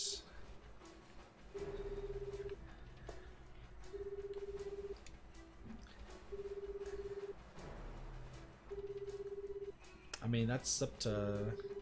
Yeah, keep that at, like, the premiere afterwards. Hurrying on to electronics, Stanley dialed up to Tenno as he ran along. Listen carefully, your life may depend on it, he said as soon as Tenno picked up. He knew that the detective wouldn't be able to respond openly since Alphard was right there with him. On the spur of the moment, Stanley devised a simple code for how he should answer yes or no. He told Tenno to respond with "that's right" to mean yes. and will do to me no. There was no time for anything more complex. Right now, Stanley just needed to stop Alphard from getting into the lab. He quickly explained his suspicions about Cannon. Teteno sounded distinctly unnerved. No, you're good, Cheese. Just keep going. But at any rate, Stanley said, you need to find a way to turn back without him realizing what's going on. Will do, Teteno replied. So he was going to head to the laboratory despite Stanley's instructions. Saving Maria is your top priority, isn't it? That's right. Detective's information was firm. Alright then. Guess I'll have to head that way myself. In the meantime, do not let her inside that lab. That's right. Teteno was no match for Alphard. If she figured out what was going on, she'd probably kill him on the spot. Reassurance or encouragement would be meaningless right now. Instead, Stanley left Teteno with one final warning. If it comes down to it, just shoot her, find some way to stall until I get there. Just keep Maria safe, that's your job. Teteno hung up without saying anything. Oh man, an accident. The area around Dogenzaka was in disarray. The government had declared a state of high alert, and the people on the streets were milling around uneasily, unsure what was going on. Modern-day Japan lacks both the infrastructure and the legal framework to properly deal with a large-scale bioterrorist threat. Coordination between the police, Japan Civil Defense Force, JSDF, health centers, and so forth would be a monumental task. In all likelihood, if a bioweapon was ever unleashed there, the target site would fall into chaos. Yeah, it could be a red herring, Katone. This game has quite a few. The main roads have been blocked off and automobiles and motorcycles were at a standstill. Some vehicles had overturned on the curb in an apparent attempt to circumvent the blockade. And in a moment now, Kano's team would be putting their plan into action at the Scramble. Stanley wasn't sure who they might have gotten to help, but Kano was certain to put them to good use. Please stay safe. Don't you dare die on me. Stanley prayed silently as he darted underneath the railway overpass. He made it into his car, still parked on the roadside and fortunately beyond the blocked off area. Jumping in, he sped off toward the laboratory. Alright, we're in his car now. As he drove along, Stanley again tried to deduce Alphard's plan of action. If Alphard herself was on the way to the lab now, then what was the objective of the fake who'd been sent to the Scramble? The call came from Teteno. Stanley here. He picked up quickly, but as he did, he wondered. Why was Teteno calling him? Alphard was right there. There was no way the detective should be risking a phone call. What's going on? Teteno said nothing. Stanley repeated the question. Still, Teteno did not reply. Stanley's apprehension spread like a droplet of ink in water. Hey, has something happened? Hey, answer me! The call cut out. Stanley hurriedly dialed Teteno's number, but he couldn't get through. Something had gone badly wrong. He was sure of it. Had he been too arrogant in thinking that he might be a match for Alphard? His worries turned to the team at Scramble. What if they had walked into a trap? Figuring that it would be too dangerous to call Kano in the midst of the negotiation, Stanley instead dialed up Achi. Mr. Stanley, what's going on? To Stanley's relief, it sounded like things down at the Scramble had gone well enough, and so he asked Achi to put him on the phone with Kano. Yeah, give me a sec, the young man said. Detective! Stanley could hear Achi shouting on the other end. I've got Stanley on the line. He said that Detective Teteno... There was a sudden tremendous boom and the call cut out. Stanley's jaw dropped. He felt his mind emptied out by despair. He opened his mouth, but he couldn't even bring himself to scream. All he could do was curse inwardly again and again. Stanley slammed his fist into the steering wheel as hard as he could. Then he did again and again. And again and again and again. He didn't stop, even when his fists were marred with blood. That's a face. That's a face that exists. Bad end. Call cut short. Let's see what happened with Teteno, guys. What happened with Teteno?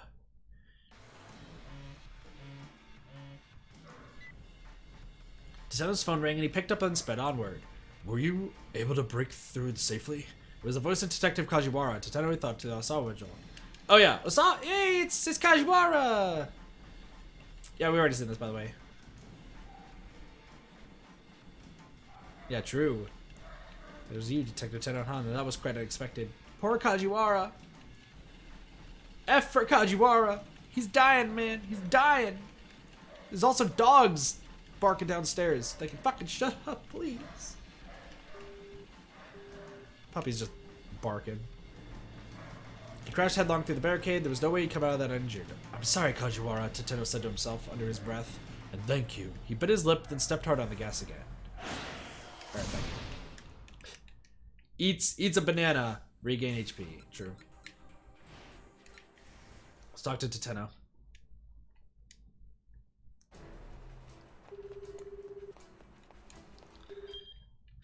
Wrong button.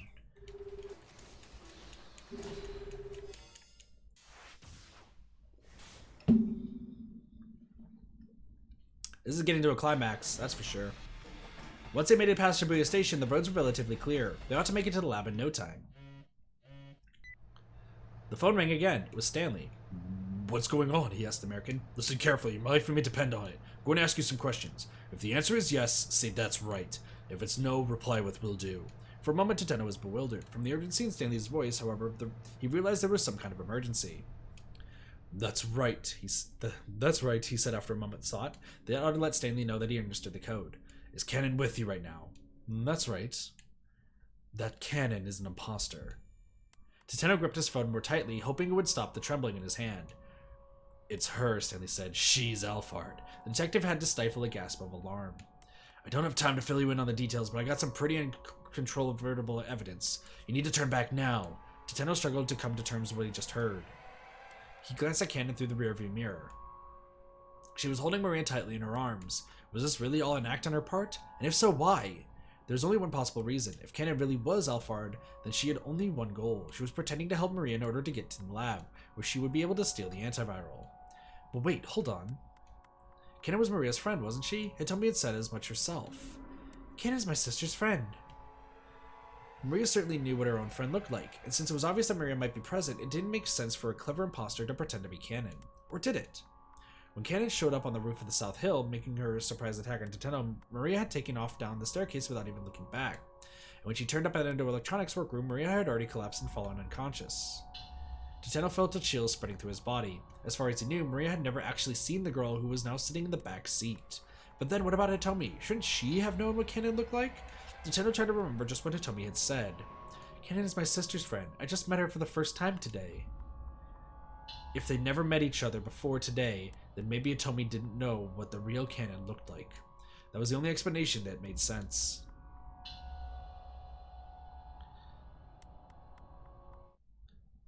Hey Tateno, are you still with me? Stanley sounded like he was on the verge of panic. At any rate, you need to find a way to turn back without her realizing what's going on. Even if Cannon really was Alphard, Tateno had to keep heading toward the lab. He went over the coded response in his head. Yes was that's right, no was will do. Will do, he said. Saving Maria is your top priority, isn't it? That's right, Tateno affirmed. Alright then. Guess I'll have to head back the way myself. In the meantime, do not let her inside that lab. That's right. Tateno hung up. Who was that? Cannon asked. Tateno felt his heart skip a beat. That was Kuze, the cop from earlier. He tried to keep his voice as low as possible. He was worried about us and wanted to check up. Ah, okay, Cannon muttered, sounding disinterested. Tateno could only hope she hadn't guessed the truth. It felt like the specter of death himself was breathing down his neck. In the form of a tiny girl. Apparently this girl is fucking badass. Which she is pretty badass, let's be real. At last the minivan arrived at Akoshi Pharmaceutical. Tateno pulled up at the front gate and got out of the vehicle. Off to one side of the entrance was an intercom for contacting the security room. I'm assuming you've already heard the details from the director, Tateno barked into the intercom. Open up. We haven't heard anything from Director Osawa, the security guard spat back.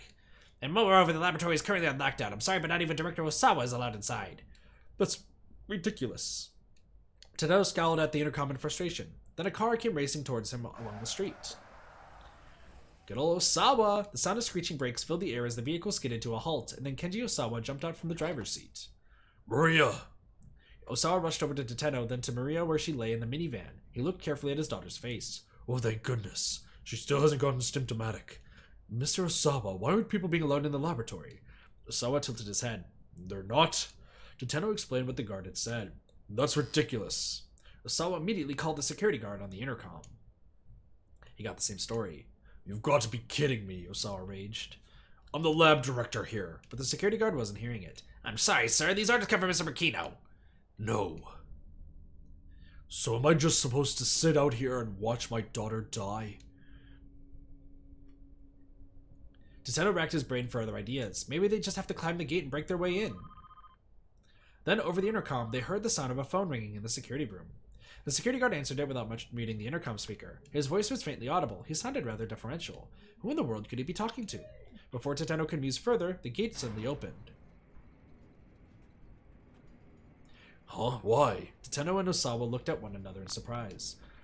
I have a message from Director Osawa from Mr. Makino, the security guard said. From Makino. Osawa huddled over the intercom and had a brief voice exchange with the guard. What was that all about? Tateno asked. It would seem that my wife was able to pull some strings for us. After Osawa left home, I had a change of heart. Even if it meant losing everything, she decided she wanted to save Maria's life. Although Maria was not Ai's real daughter, it turned out that the time they spent living together had sowed the first seeds of a familiar bond. Let's go! People getting redeemed! Osawa smiled uncomfortably. Tateno didn't have time to wonder what that might mean. Has the lock been opened for us as well? He asked. The smile disappeared from Osawa's face. No. She wasn't able to do anything about the final layer of security. I see. Well, let's regroup inside for now. Very well, Osawa said. By the way, who's going to be hacking the password? I am, Cannon replied. Ah, so you're Cannon. We should get you to the laboratory then. Osawa began to lead the way inside. Cannon followed. True, Queen Cheese, true. If Cannon really was Alphard, Tateno couldn't let her into that lab, but without getting that lock open, there was no way of getting Maria that antiviral she needed to survive. What was the right call? Should he still pretend to be in the dark and let Cannon try to hack the password? He was going to have to let her into the lab. They couldn't go anywhere until Stanley got there. He was going to have to let her into the lab. Tateno made up his mind. Is something the matter? Osawa asked wearily. No, it's nothing. Then if you'd be so kind, Osawa led the way. Cannon and Tateno followed him toward the storage facility. Yeah, true. But we need a bad ending, so we're going to do it anyway. It took about 20 seconds for the elevator to reach the first basement level. The biohazard storage area was evidently fairly deep underground. The door is open to reveal a long straight corridor. There was a door at the far end with a device at one side for checking IDs. Cannon approached the device, setting the laptop she borrowed from the security room on the floor in front of it. She fixed a scrap of paper with Kenji Osawa's password written on it to one side of the monitor. Then she connected a series of cables to both the laptop and the device. Tateno kept his hand on his holster as he watched her work. Cannon began to slowly tap away at the keyboard. Her screen displayed a series of numeric values that changed with each keystroke. She checked the changes carefully, timing the movements of her fingers according to some formula. The device let out a warning sound and the display lit up. Incorrect password. The input had been rejected. Was this really going to work? Tateno felt his impatience growing. Osawa's face showed a similar unease. Cannon turned to look at them. How many failed attempts are we allowed? 2, I believe, Osawa answered. After a third failed attempt, the storage area is locked... Gosh, hiccups, oh my goodness. The storage area is locked down and can't be reopened without input from the full board of directors. Cannon had already resumed typing before he finished speaking. There's a very slight difference in power consumption from the device when it processes a correct password compared to an incorrect one. There's a minuscule difference in the time it takes to run the process as well. If I can analyze those and compare them, Cannon's voice trailed off. She continued working. There was another warning sound. A second failed attempt. A single bead of sweat ran down Tateno's forehead, but Cannon didn't so much as bat an eyelash. Ah, I see. Her face remained full of confidence. It won't be a problem, she assured them. This isn't my first time with this type of mechanism. Slowly, one at a time, Cannon pressed key after key while keeping her eyes on the laptop screen. With each keystroke, a waveform at the top of the screen, looking almost like an echocardiogram readout, wobbled slightly. The laptop let out a tiny sound. A sequence of 10 characters appeared on the screen and Cannon read them off. Tateno jotted them down in his notebook, then headed over to the scanner and entered the twin passwords for Osawa and Tanaka.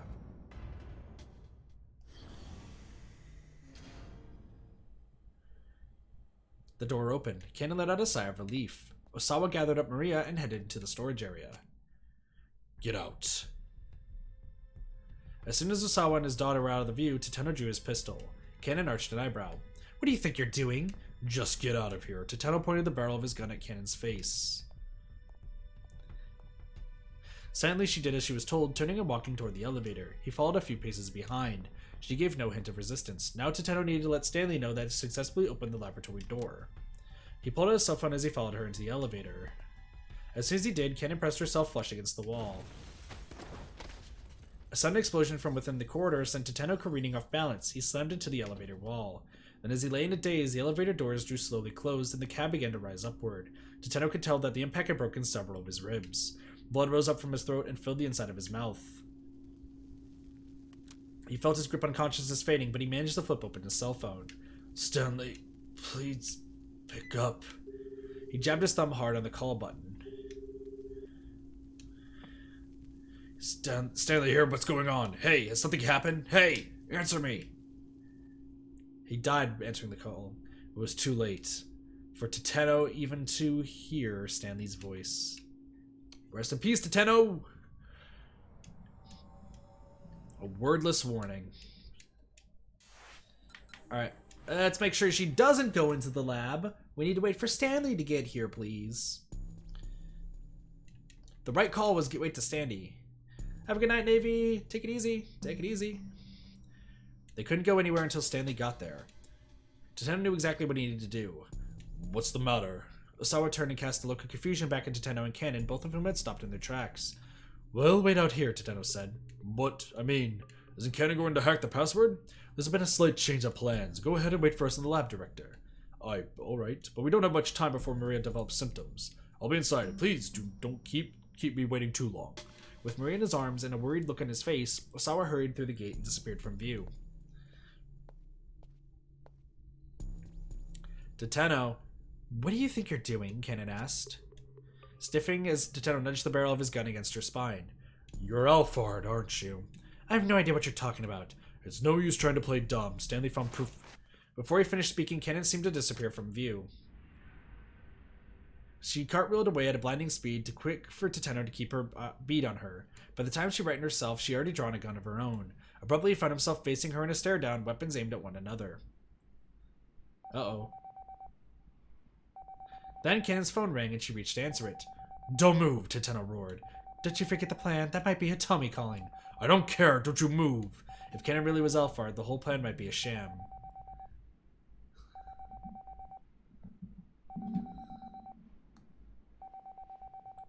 Tetano kept the barrel of his gun squarely on its mark. Cannon let out a little sigh. Have you considered that Stanley might be lying to you?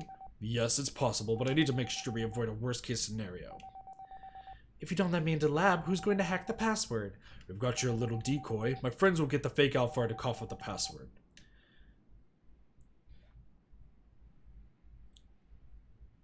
Apparently it's raining outside. Once her phone had stopped ringing, Cannon sighed again. And what about Stanley, then? Is he on his way here? Possibly. Who knows, Tetano said. At that, Cannon lowered her gun. She seemed disturbingly full of confidence. Cannon flipped open her cell phone. Who do you think you're calling? Tetano adjusted his aim, pointing his gun at the young woman's hand. Look, I'm going to call Hitomi and have her clear up these suspicions you have about me. We don't have the time for this right now, wouldn't you agree? Cannon stared back at Tetano, cell phone in hand, waiting for his reply. It doesn't matter what Hitomi says, I trust my own judgment. Stop, this is sort of nonsense we don't have time for right now. It doesn't matter what Hitomi says, I trust my own judgment. Your own judgment, huh? Is that always correct? Cannon began punching in numbers. She never took her eyes off Tetano as she waited for Hitomi to pick up. She's not answering. Cannon hung up and tried calling again. It's me. It looked like she's gotten through this time. The detective doesn't trust me. Apparently thinks I'm Alphard, not Cannon. After a few moments, Cannon held the phone out to Tetano. Here, Hitomi says I'm definitely Cannon. Tetano didn't reach out for the phone. He said he advanced on Cannon with his gun still on the mark. This is a farce, Tetano spat. Hitomi's words don't mean a thing. You might be Cannon to her, but you aren't to me. I don't even know if there ever was a real person named Cannon in the first place. So maybe you're Cannon, and you're Alphard. Cannon shook her head, then put her phone away. If you're really Alphard, then don't you actually need to hack the You don't actually need to hack the password, Tetano said. I'm guessing you've already gotten it from Tanaka, which means you'll be able to get your hands on the antiviral as soon as you get into that lab. Cannon didn't so much as flinch. The only thing stopping you is the antiviral still in Hitomi Osawa's body. Possessing the antiviral and having a monopoly on it are two very different things. You want to eliminate Hitomi. That's why you lured her down to the scramble. Am I wrong? If that's true, then how am I planning to get rid of her? Using the so-called substitute Alphard or something? Yes, that's right. Tetano couldn't be certain, but he couldn't think of any other way. Cannon let out a laugh. You don't know the first thing about Alphard, she said. Alphard keeps the outlines of his plans blurred so that his deliberate actions just get lumped in with the coincidences. She's working for Alphard! What the fuck? That's the crux of all of his plans. That's how he was able to pull off his schemes by himself. He never solicited help from a third party. The words seemed like they were Cannon's, but also seemed like they were Alphard's. Whatever the case, Tetano had to let Kano know that Hitomi was in danger. With his gun still at the ready, he got out his phone and called the detective. But they died. They already died in the explosion, didn't they? But the phone rang several times and nobody answered. Evidently, he had no choice but to hang up. They must have been in the middle of a confrontation on the other end. For now, Tetano could only pray that Kano and the others would be able to handle whatever threat they were up against. I am not letting you go in there. At that, Cannon let out a faint chuckle. In that case, I'm going to have to eliminate you. Even without her gun raised, she still radiated intimidation. Tateno might have had her at gunpoint, but he could feel the threat of her presence like a gathering storm. Eliminate me, he said, doing his best to mask any signs of weakness. You're the one who doesn't have your gun ready. I don't need my gun, Kennen said simply. And why's that? Because you can't shoot me. What's that supposed to mean? Kennen glared sharply at Tateno. Her look pierced him like a blade. Then she quirked an unsettling smile and took a step closer to him. Don't move, he warned. She took all the bullets. Calling it, she took all the bullets. Tateno said, try to think funny, I'll make sure you regret it. I don't want to pull this trigger if I don't have to. Try to think funny, I'll make sure you regret it. He has a nice smile, though. I like it. He kept his gun trained on the center of her chest. You can't shoot me. Kennen took another step closer. You're still traumatized from the time you let your friend's wife die. Nope, he has bullets. How do you know about that? Tateno was shaking now, his aim wavering. I heard you talking with the younger detective up in that rooftop. That was right, she had been there. Let's test my theory out. Kennen pointed her index finger at her own heart. If you think I'm Alphard, then shoot me, right here. Huh? The corner of her mouth twisted up. You can't do it, can you? Tateno's gun hand shook all the more. You're afraid to pull the trigger. It was as if her words were a spell that she was casting over him. You could hardly even stand the thought of pointing your gun at someone. Tateno shook his head violently back and forth, but he couldn't get Kennen's words out of his head. Just keep Maria safe, that's your job. Uh-oh, that's Stanley's voice. That's what Stanley had said. And he was right. Don't hesitate. Don't think. This was Alphard. A sadistic terrorist. He just needed to trust himself and pull the trigger. Pull it! He pulled it! There was a horrid, visceral sound. Gastric fluids rushed up Tateno's throat. He pitched forward out of his hands and knees and vomited on the spot. The sensation of pulling the trigger, the recoil in the wake of the shot, it was exactly as it had been all those years ago. He never wanted to fire a gun again. At this point, he'd probably never be able to. Where were you even aiming? The voice had come from right in front of him. Damn it! He looked up to see Kennen standing right there. Uh-oh. His heart began hammering like mad. This was the end. He braced himself for oblivion, even as his body cried out to survive. There was the dull roar of a gunshot, and then silence. Well, he just got executed. One last shot. What's Stanley doing all this time, though? Let's figure out what Stanley's doing this entire time.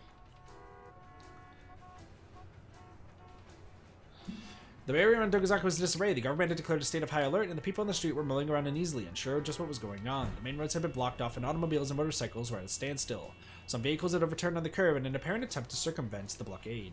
Any moment now, Kato's team would be putting their plan into action at the scramble. That's true. Oh, there's a new thing.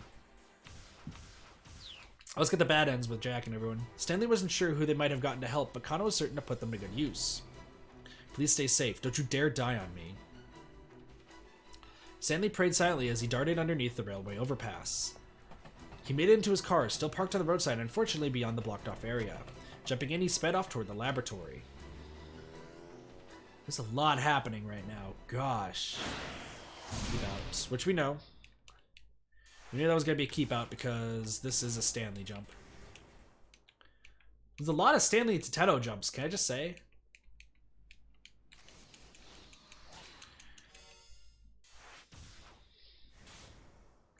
So many jumps.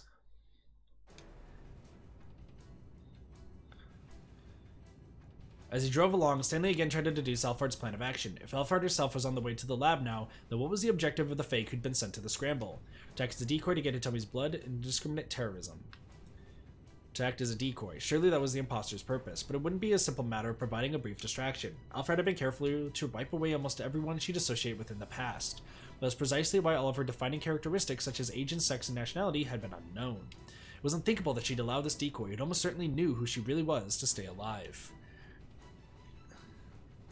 Oops. And since Hitomi carried the antiviral in her body, Alphard likely wanted to get rid of her as well. In all likelihood, the terrorist mastermind was planning to steal the antiviral from the lab, but as long as some of it remained in Hitomi's bloodstream, she wouldn't have a monopoly on it. Aha! Stanley suddenly blurted out. He just realized what Alphard hoped to accomplish at the scramble. She meant to eliminate both Hitomi and her own decoy at the same time. The question was how. Beginning with her bombings in Chicago, Alphard had made frequent use of remote-controlled explosives. It was likely she'd opt for something similar here as well. But she wasn't going to be at the scramble herself, so how in the world was she going to trigger the explosion? Was there some clue to be found in something she said or done earlier? Think. Try to remember. It's somebody's phone going off. But whose phone? Is it Hitomi's phone? Think. Try to remember. If he didn't do something, everyone at the scramble was probably going to die. Then as he just really racked his brain, he remembered something Kano had said. It had been a while that they were at the scene of a minivan explosion together. He had said he heard a cell phone ringtone at the time of the explosion. Not sure if that's significant, though. Minorikawa coming into play! Stanley recalled the recent exchange between Alphard and Hitomi. The two had called each other's cell phones. Alphard hadn't really been checking to make sure she had the right number. She'd been checking to make sure Hitomi hadn't changed her ringtone. That was it. The bomb was set to detonate in response to a specific piece of music. Oh, it's just hearing the music, so she would call Hitomi and kill everybody. And the ringtone on Hitomi's phone was the trigger. Where could the bomb be hidden then? Stanley didn't have time to think. He needed to alert Kano and the others right away. As he pulled out his phone again, he recalled the map of the stakeout positions. Kano would probably be right next to the decoy Alphard. It might be a mistake to call him under the circumstances. Maybe he couldn't risk calling Kano. Can't see how they acted. True, Kitone, true. But he could call Achi. Stanley dialed Achi Endo's number. Please don't let me be too late, he muttered to himself as he waited for the call to connect. But although he recalled repeatedly, Achi still didn't pick up. Was he already too late? Stanley dreaded the answer to that question. Yeah, I know he was. True. Ooh, a keep out. Another keep out. Interesting. Let's go back to Achi and see what we have going on here. Which we've already seen this so many times. Poor Leland. Can we just say poor Leland? Like, yeah, he got roped into this. He probably was offered something. Who would have thought? We'll see what happens. So many keep outs? Indeed. So we have to do something as Teteno. Oh, actually, no, we have a few things we have to do.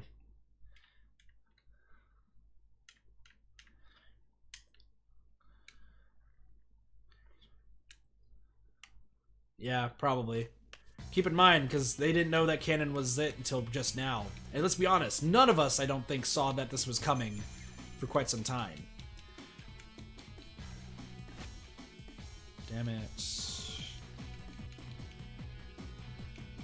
Oh, okay, got it. Nice catch. Cut to this feat. We've seen this. Hachi, if you're looking for the detective. Postman never lost in the crowd. Church pursuits. Game detective. We're counting on you. Okay! Before he could complete his sentence, a massive explosion blasted Achi off his feet. Tiny bits of metal tore through his arms, legs, and torso. He crashed to the ground and crumpled like a tattered rag. There were screams coming from all directions, but as Achi started to fade from consciousness, the voices got softer and softer. Yeah, I know, right? Through the haze of pain, he saw a bloodied arm stretched out before him. He saw a hand that had been clasped with his hand all day long. The fingers feebly reached out for him, and Achi intertwined them with his own.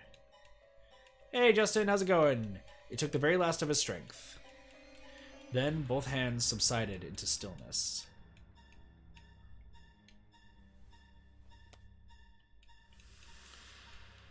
Still dead.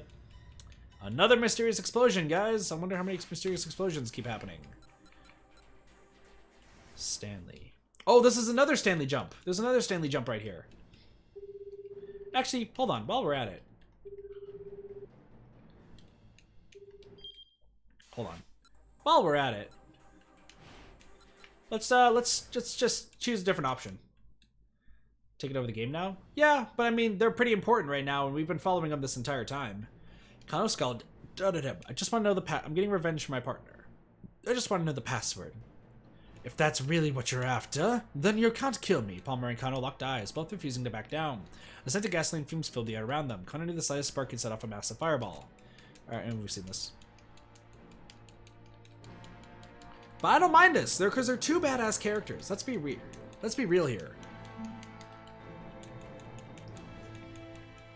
They're both pretty badass characters, Kitone. Dictum number 1. Say it with me, never lose sight of what you're supposed to protect, ever. Toteno's words that started the game. Keep in mind.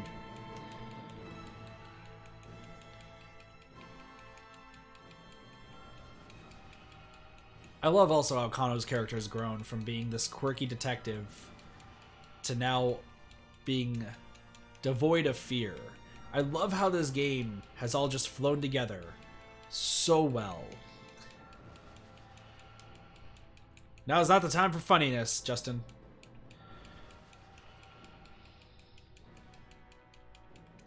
Look at that cool face.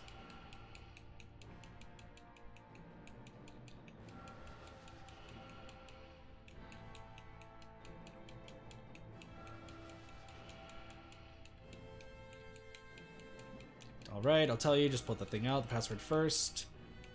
Do we know what the password is? No, we don't. His voice, a strangled snarl. Paulo gave him the password. Kano extinguished the lighter.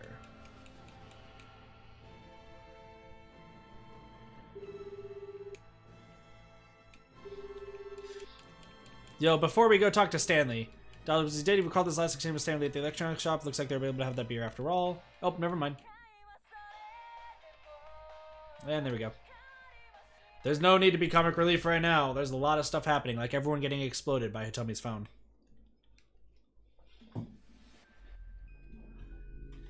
Ah, God. Kyler's suddenly thrown down on the hard pavement. Hold on. I'm just trying to...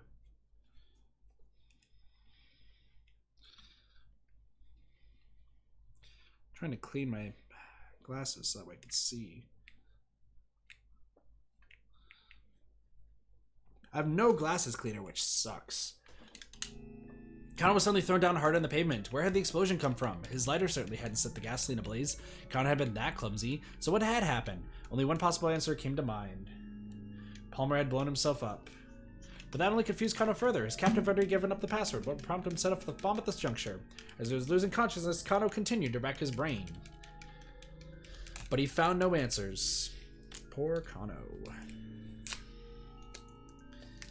I like in this game we had a lot of like funny clippable moments because just crazy things happening, especially good old Minorikawa. And then now this game is like, shit, everyone's dying constantly. The only person that really hasn't shown up here at the end is Minorikawa. He's the only person that has not shown up right now. We've gotten his ending, but like, at what cost? Gonna head out. Have a wonderful night, Vibrant. Take it easy. Take it easy.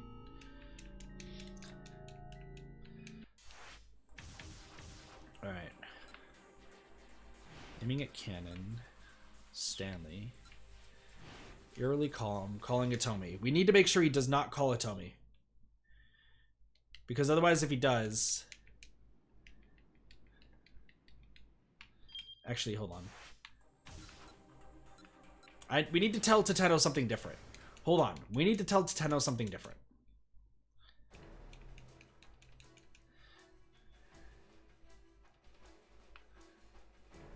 Find some way to stall until I get there. If she realizes we're onto her, you're done for. Yeah, I know exactly, right? Aiming at Cannon. Shadow said, try to think funny, make sure you regret it. I don't want to pull this trigger if I don't have to. I don't want to pull this trigger if I don't have to. It's not that you don't want to pull that trigger. It's that you can't pull that trigger. Cannon took another step closer. You're still traumatized from that time you let your friend's wife die. How do you know about that? Toteno was shaking now, his aim wavering. I heard you talking with the younger detective up on the rooftop. That was right, she had been up there. Nope, Caitlin, Etz is still alive. Let's test my theory out. Cannon pointed her index finger at her own heart. If you think I'm Alphard, then she'd be right here. Huh? Slasher smiled. The corner of her mouth twisted up. You can't do it, can you? Toteno's gun and hands shook all the more. You're afraid to pull the trigger. It was as if her words were a spell that she was casting over him. You can hardly even stand the thought of pointing your gun at someone. Katone's final moments flashed through Toteno's mind. Damn. If he hadn't fired back then, maybe Katone would still be alive. Your friend's entire life was changed because of you. Why hadn't he tried to talk the culprit down? He knew the reason why, because he loved Kitone. He still loved her, even after she became Daisuke's wife. His desire to be the one who saved her had wrapped his sense of judgment when things had come down to the wire. Toteno, do you not enjoy being with me? There was a forlorn look in Kitone's face. It was that he didn't enjoy being with her. His very presence soothed him, but the more serious the relationship had grown, the more it tore at Toteno's heart. The truth was that he didn't really know what happiness was, so he was incapable of making someone else happy. If it were possible, he wanted Kitone to be smiling always, and that meant her being with someone other than him. Aww, poor Toteno. I think it would be best if we stopped seeing each other. Toteno blurted out the words bluntly, and Kitone's face fell. He hadn't broken up with her because of any lack of feelings for her. Rather, the impulse had actually sprung out of his pursuit of human warmth, and his growing fear of losing it. He'd just been so uneasy. More than anything, he'd been afraid that he wanted too much love and affection from Kitone. Aww.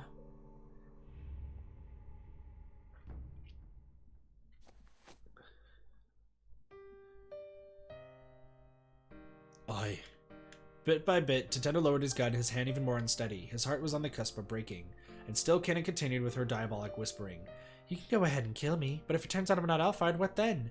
Now she stared at Toteno with an almost pitiable look. You'll have once more done something that you can never undo.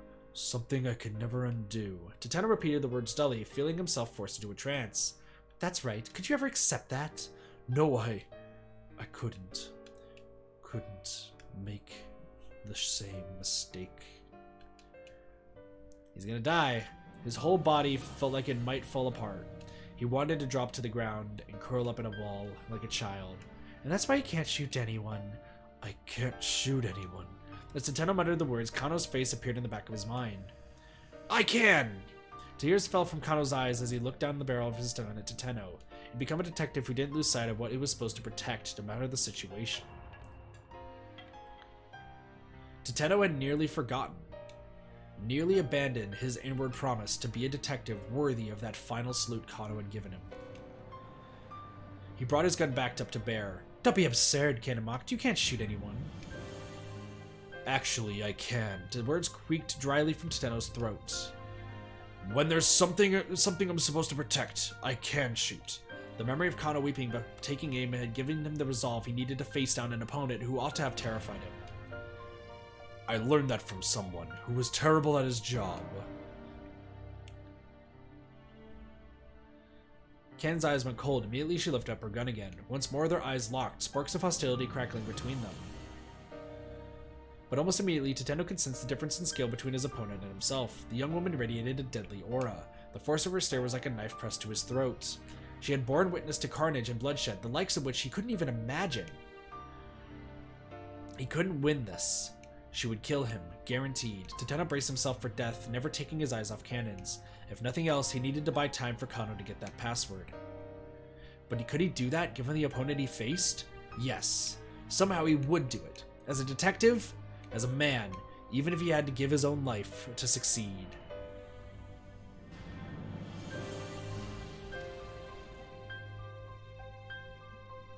Even if I couldn't come close to making up for the sins he had committed.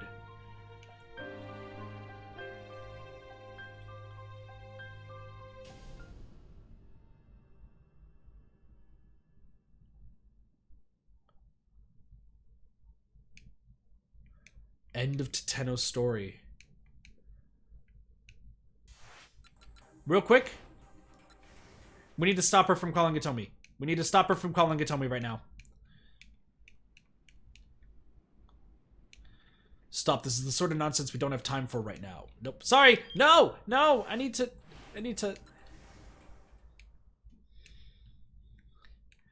stop her from calling Itomi, otherwise everyone's gonna die.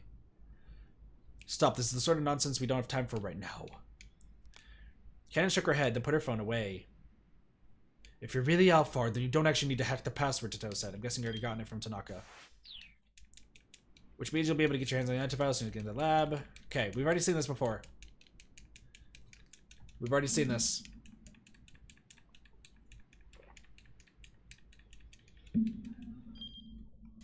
And actually, that means that these guys are saved too.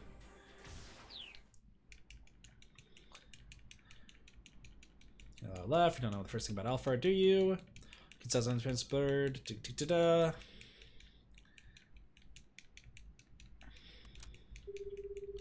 Let's conceal the ready to dug out his phone called Kano. And the detective was quick to pick up. Oh, hello! Hello, Kano picked up! With his gun still at the ready, Tateno got out his phone and called Kano. The young detective was quick to pick up. Detective Tateno, what's going on? You need to get Hitomi Osawa to safety immediately. Alphard isn't trying to get at her blood. He wants her eliminated. What? Hurry. Yes, sir! Once he got in Kano's confirmation, Tateno hung up. So there's a Kano jump. And now your little plan has been foiled, Tateno said. And snorted, has it now? If I really am Alphard, then all I need to do is eliminate you here and head right into that lab. Even her without her gun raised, she's still rated intimidation. Yep, and then we've already seen this before. Eliminate me. The one who doesn't have a gun ready, don't need my gun. What's that? Because you can't shoot me. What's that supposed to mean? Can't glance sharply. Quick, silver, don't move, he warned. No said, try anything funny. I don't want to pull the trigger if I don't have to. It's not that you don't want to pull that trigger. It's that you can't pull that trigger. Okay, took another step closer. You're still traumatized from that time you let your friend's wife die. Have a good night, Benny. Take it easy. Alright, we got the end. Cool. Let's go to him. I'm gonna keep the same. I'm gonna pick the same answer.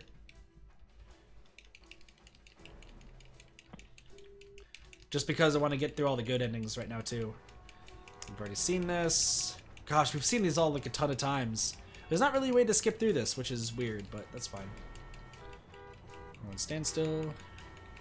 So what, for everyone who's watching the stream who's been here pretty much from the start, what you guys thinking right now? How's this ending shaping up to be for you guys?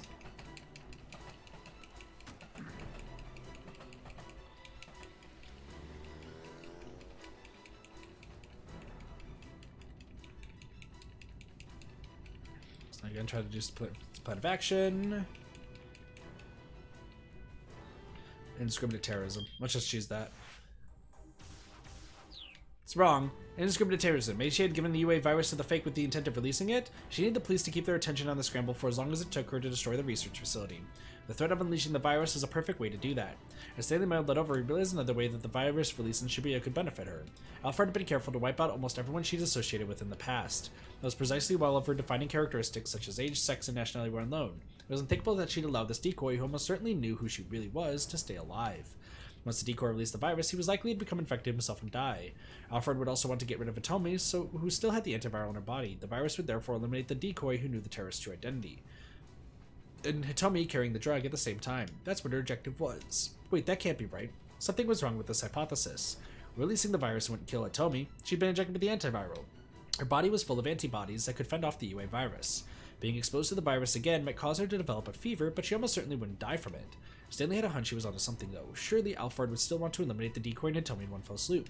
What did she use the same end? Of course, a bomb. Beginning with her bombing in Chicago, Alfred made frequently use of remote-controlled explosives. It was likely that she'd opt for something. Yeah, no, we see this. You could do that. Some clue to be found. Something she said done earlier. Think.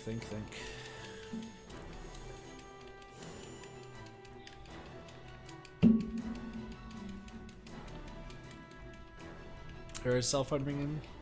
Good old Minorikawa being the hero of everybody.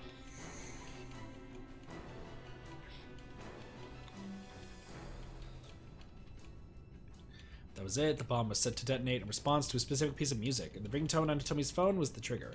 Where could the bomb be hidden then? Stanley didn't have time to think. He needed to alert Kano and the others right away. Well, the phone would call the map as stakeout positions. Might be a mistake to call him. So he couldn't risk calling Kano, but he could call Achi. So he dialed Achi, which we already seen. Please don't let it be too late. So now it picks up. Achi was quick to pick up. Mr. Stanley, what's going on? Alright, let's jump to Achi. As we see this scene again for the umpteenth time. We've seen this scene so many times. Can I just be real here? Actually, you know what?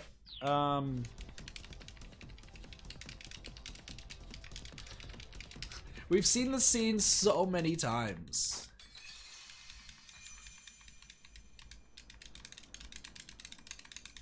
All the vials.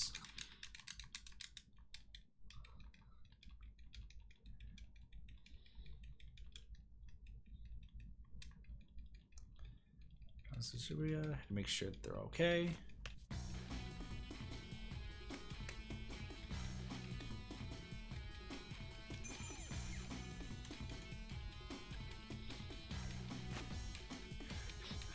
Achi, had to be the ring! Had to be the ring! I just see that now. I'm like, wait a second, had to be the ring! Whoever in Lord of the Rings says that, because I've never seen Lord of the Rings.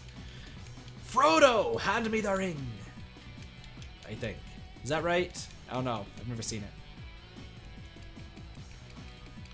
it. Detective, we're counting on you. Alright, let's go.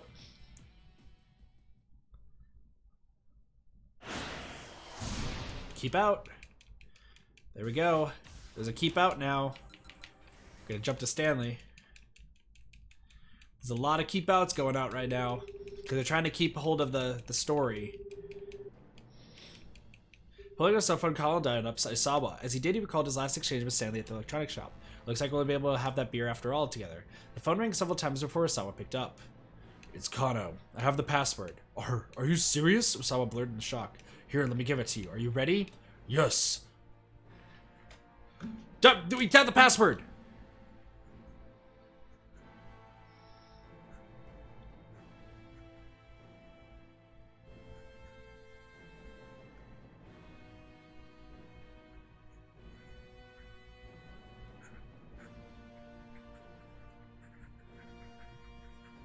Okay, I have it written down.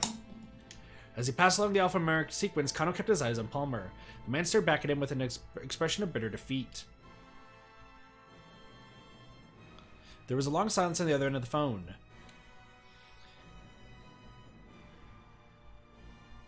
Then at last Osawa's excited voice came through. That did it! It opened! The lock opened! Kano let out a deep breath of utter relief.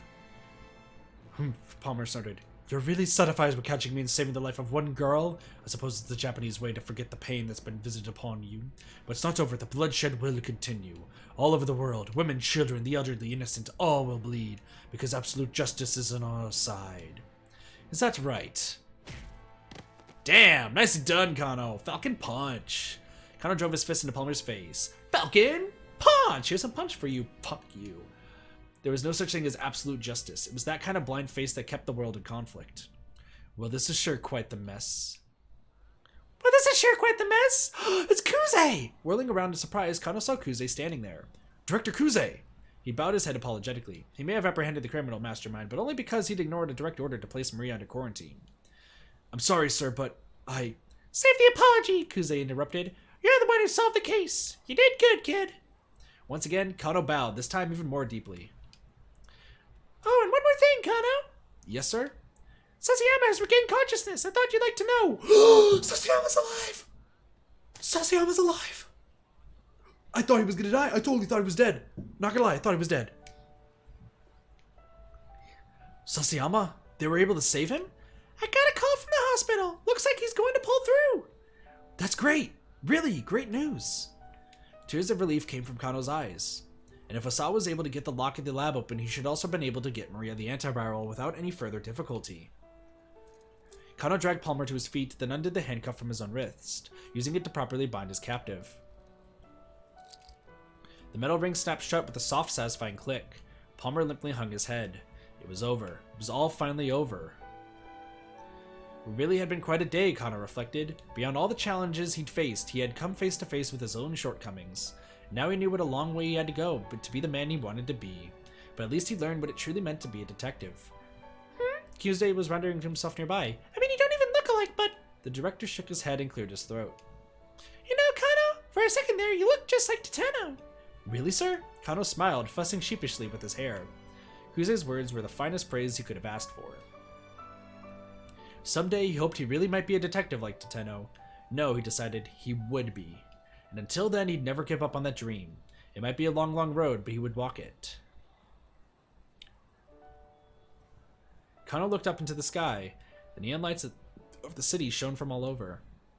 This was the same old Shibuya that it always was, but one that he looked at now with new eyes.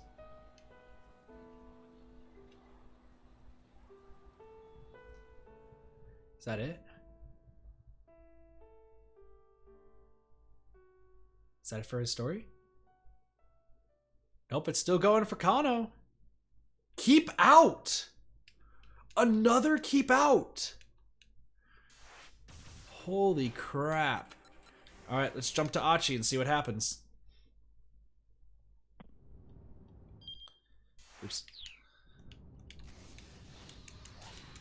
Stanley to Achi. Everything's wrapping up, guys. Everything's wrapping up. Eventually, Achi spotted Kano on the far edge of the crowd. The detective pumped his fist in victory. It looked like he got Alfaro to cough up the password. Thank goodness. Finally, some really good news. Now Otomi and Maria were both safe. A surge of relief ran through Achi's body. Unexpectedly, his cell phone rang. It was Stanley. Mr. Stanley, what's going on? How did the negotiations go? How did the negotiations go? Achi quickly filled him in on the good news. The detective caught Alfaro. He got him to give up the password, and I think he's called the folks at the lab. Does that mean the case is closed then? No, not yet. Right now, I need you to do exactly as I tell you. For a moment, Achi's head swam. This isn't over yet?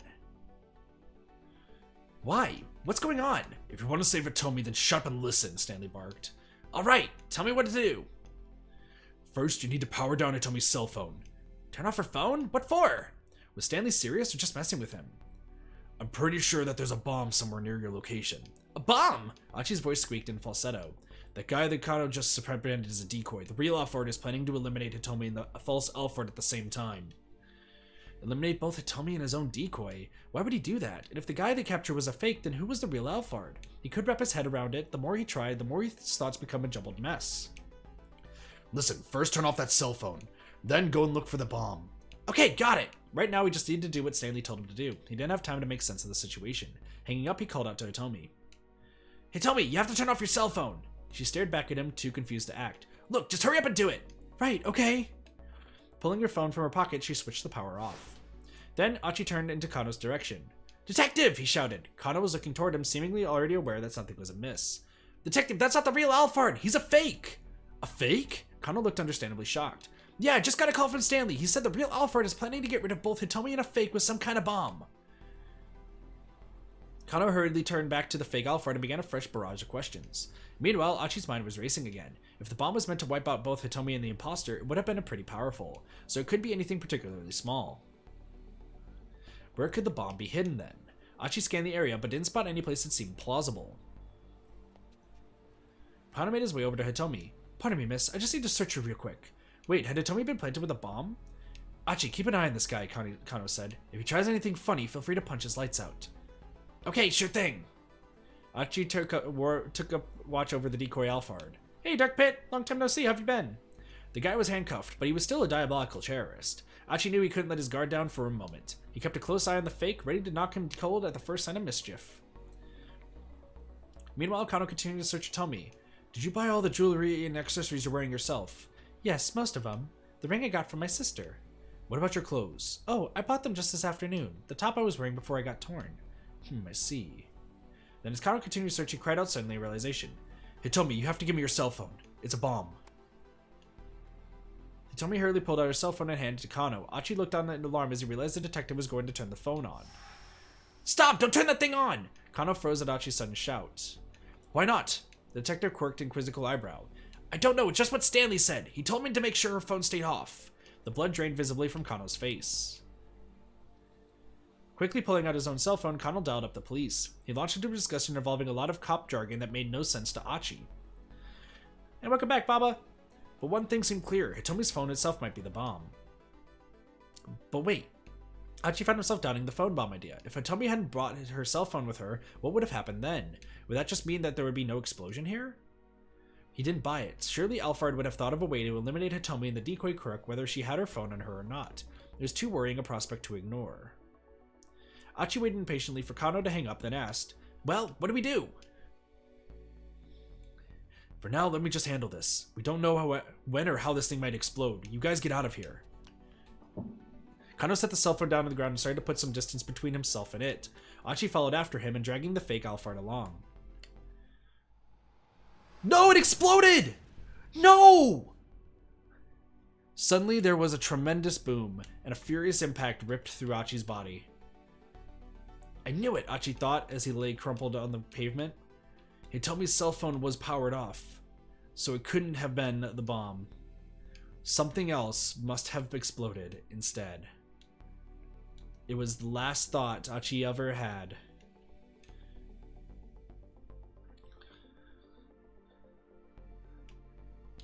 The bomb explodes.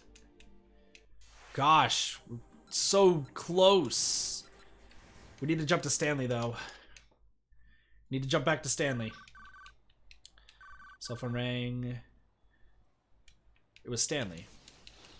So let's see what happens at Stanley's end now. There's only 3 stories left. Bomb has been planted. Yeah, fighter. But this one's gonna kill everybody, so let's not do that. Please don't let me be too late. He muttered to himself as he waited for the call to connect. Achi was quick to pick up. Mr. Stanley? What's going on? How did the negotiations go? Detective called Alphard, Achi replied happily. He got him to give up the password, and I think he's called the folks at the lab. Does that mean the case is closed then? No, not yet. Right now I need you to do exactly as I tell you. There's a pause before Achi responded. Why? What's going on? If you want to save Hitomi, then shut up and listen, Stanley snapped. Alright, tell me what to do. Yes, I do, Darkbit. First, you need to power down Hitomi's cell phone. Turn off her phone? What for? I'm pretty sure that there's a bomb somewhere near your location. Stanley tried to keep his voice as calm and steady as possible. A bomb? Achi's voice squeaked into falsetto. The guy that Kano just apprehended is a decoy. The real Alphard is planning to eliminate Hitomi and the false Alphard at the same time. Stanley didn't have the time to explain that Cannon was Alphard. Besides, it would only confuse the matter all the more at this point. Listen, first turn off that cell phone. Then go and look for the bomb. Okay, got it! Achi hung up. Hopefully the team at the Scramble would be able to pull through. Now Stanley needed to focus on capturing Alphard. He tightened his grip on the steering wheel. His emotions were coming on far too strongly for him to keep them in check. In the back of his mind, Stanley thought about the last he'd ever seen of Frank. Shit. There'd been nothing left of his brother but a bloodied hand reaching out from beneath the rubble. Yeah, Frank died. Shit. Ever since that day, since that very moment, Jack Stanley had sworn vengeance upon Alphard. He would never forget the rage he felt at having what was left of his family taken from him. Hey Jack, once this is all tidied up, I'm gonna need a drink. Let's you and me have a beer together. Sure, you got it. Stanley sprang into action, leading away the throng of panicking civilians, but all the while he couldn't help but worry about Frank. We've got almost 30 minutes left, he'll be fine. Backup will definitely be here in time. He did his utmost to reassure himself, but still the doubts gnawed. When the bomb squad descended upon the area, clad in their protective gear, Stanley shot a look at his watch. Explosive ordnance disposal suits, also commonly called bomb suits or blast suits, worn during bomb disposal operations to protect the wearer from the shock of a blast, or from any hurled fragments any explosion may produce. Such a suit is, however, wholly inadequate to protect the wearer from large powerful explosions such as several hundred grams of C4 detonated at close range. Also, bulldozers wear them in Payday. He felt a surge of relief. Only about 15 minutes had passed. There was still plenty of time for them to deactivate the bomb with their nuclear nitrogen. Thank God. Frank's going to be alright, but he got no chance to relish that thought. Shit. There was an ear-splitting boom as a powerful shockwave shook the area. Stanley rolled back around, staring in horror at the place that his brother had been. Nothing remained but a mound of rubble. A later investigation revealed that the timer on the bomb's exterior had been a mere ruse. The explosion had never linked to a timer at all. Instead, it had been detonated via remote control. When electrical detonators capable of triggering an explosion with electrical current were invented, they quickly rendered old-style fuses obsolete. In the modern days, many terrorists use small electronics such as cellular phones or keyless entry remotes for cars as explosive triggers. Alphard had deceived them, using a visible timer to lure them into a false sense of security. Stanley had managed to save many lives that day, to be sure, but it had come at the cost of his own brother's life. Had he really made the best decisions he could have made? He was still asking himself the same question over and over, even now. But no matter how much he blamed himself, it wouldn't bring Frank back. If there was one thing he could still do for his brother, it was getting revenge on Alphard with his own hands. Stanley had been in constant pursuit of Alphard ever since. He would stoop to any level for information without remorse. His opponent was someone who would do anything at all to achieve a goal. It only made sense for him to do the same. At some point, he stopped even hesitating to get his own hands dirty. He would charge headlong into any danger if he sensed Alphard's presence. Even his own life was a price he was willing to pay in the name of vengeance. He could never hope to latch his jaws onto his quarry's throat if he behaved like prey himself. He must be the greater predator. He would cast aside his humanity, would become a blood-stained beast if that improved his chances at the hunt. For the hunt was all that mattered. Pursuit of Alphard had become his only purpose. Damn. So it had been for the past 2 years now. Those years flashed through Stanley's mind in the blink of an eye. As he came back into the moment, he marveled at his own ferocity, and at the depth of the wound he suffered. Arresting her isn't enough, I'll make her pay with her life. If I don't sink to her level, I'll never be able to beat her. If I do get my revenge, what would Frank think? If I do get my revenge, what would Frank think? When Stanley pictured his younger brother, it wasn't with a smile on his face. The realization gave him pause. In the end, killing Alphard wouldn't bring his brother back. That went without saying. But although he could see now that revenge was an absurd goal, his heart still churned deep and dark with resentment. Understandable. Finally, the Okoshi Pharmaceutical Laboratory came into view. There were 2 people standing outside the front gate. It was Tateno and the girl who was pretending to be Cannon. Each had a gun drawn on the other. Somehow Stanley had made it in time. He pulled his car up alongside them and reached down into the gun sleeve concealed behind his seat. He pulled out a .44 caliber Desert Eagle, one of the most powerful semi-automatic handguns in the world. A semi-automatic handgun designed by Minnesota-based Magnum Research Inc. and manufactured by Israeli Weapon Industries. There are various models chambered for different rounds. The largest, the .50 Action Express .50 AE, is exceptionally powerful by semi-automatic handgun standards. Good old Deagles. His orders were to apprehend Alphard. The smaller Glock in his shoulder holster might be better suited to that end. Even so, he opted for the Desert Eagle. Getting out of the car, he started pacing toward the young woman. Stanley? Stanley! Tateno glanced over at him, his face pale. Stanley gave a silent nod in reply. He could see the hint of a smile on the girl's face. Probably a smile of overconfidence. Well, her brazenness would get her to no further. I got in touch with the others, Stanley said. Told them to turn off Hitomi Osawa's cell phone. He could see her eyes react. I imagine that, by now, you've also managed to deal with the bomb you planted on your decoy. The young woman remained silent. And of course, they managed to bypass the lock inside the lab. You know what this means. Your little plan has failed. Completely. Stanley could see the girl's stare sharpen. He chased Alphard all around the world, only to arrive here at last in this little island nation. It had been a long, long journey, and he'd spent a long time suffering. Now both the journey and the suffering would be over.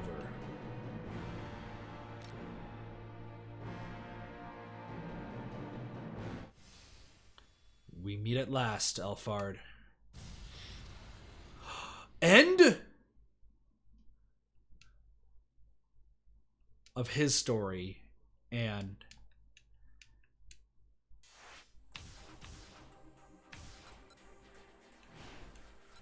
but we gotta jump to Kano. Yeah, no, we gotta talk to Kano. That's right. We have to jump from Tateno to Kano. Hurry. Yes, sir. Once you got Kano's confirmation. Keep out.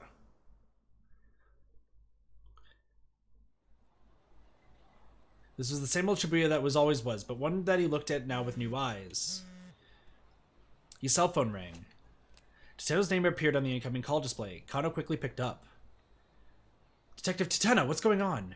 You need to get Tomisawa to safety immediately. Alphard isn't trying to get at her blood. He wants her eliminated. What? Tateno wasn't making any sense. Alphard, Palmer, had already been arrested. The threat was over now. Hurry, Tateno barked. Yes, sir. Detective! Detective! Achi called out suddenly. He was standing with Hitomi on the other near the statue of Hachiko. Detective! That's not the real Alphard! He's a fake! A fake?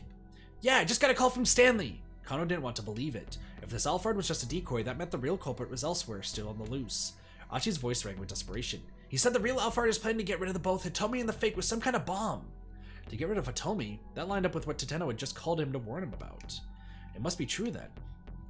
Once again, Kano tensed. A bomb, but where?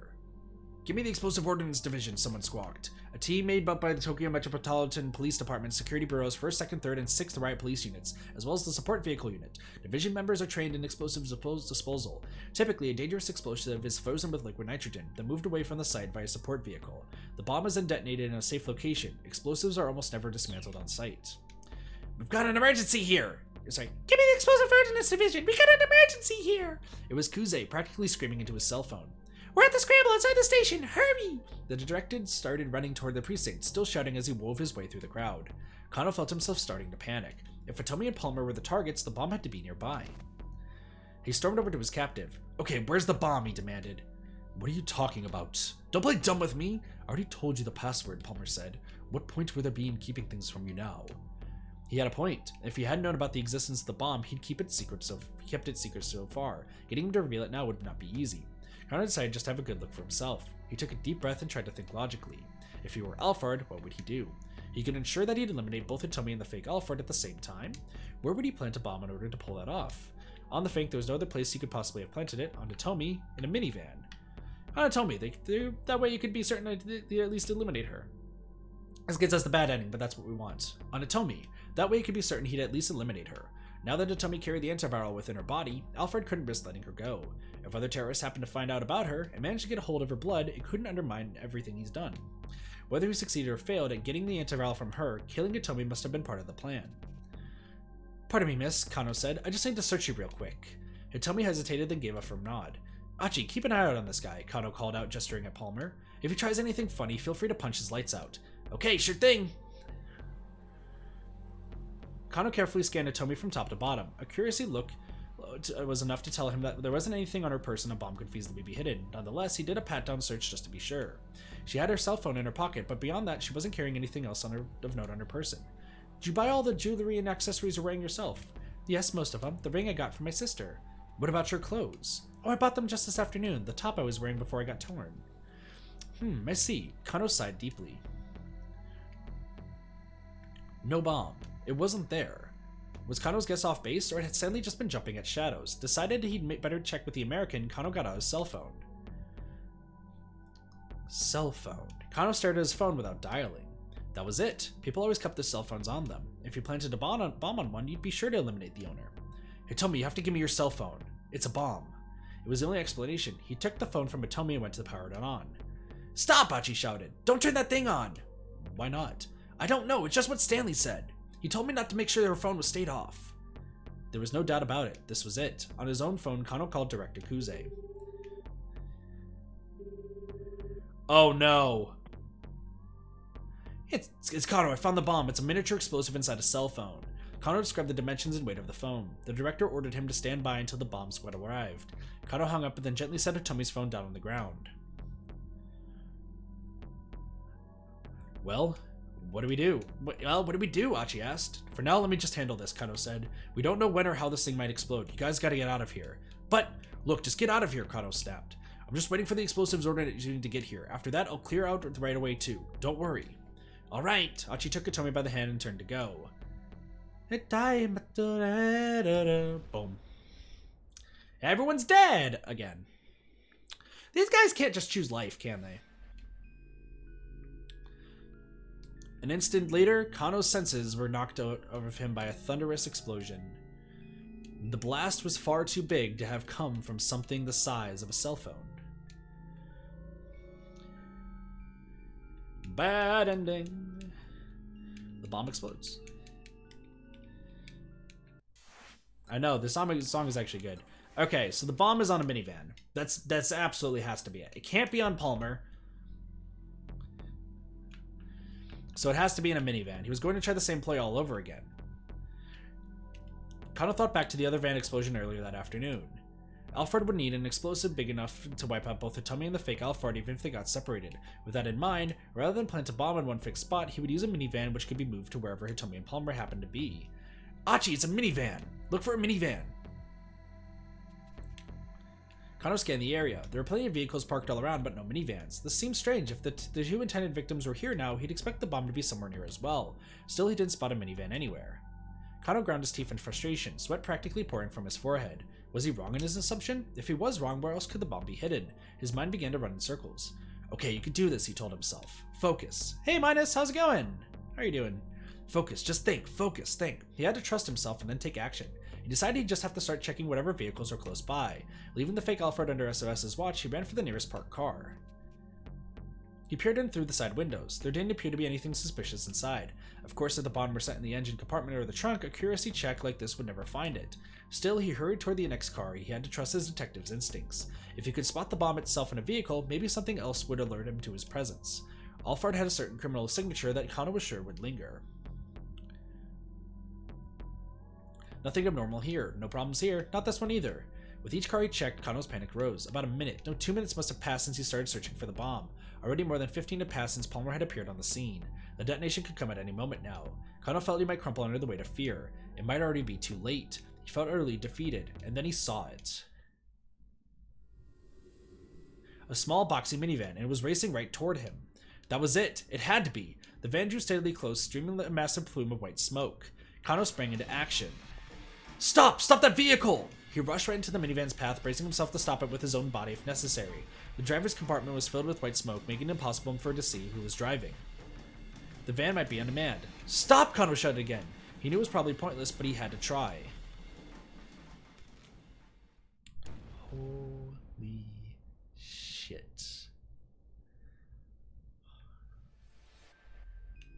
Holy shit.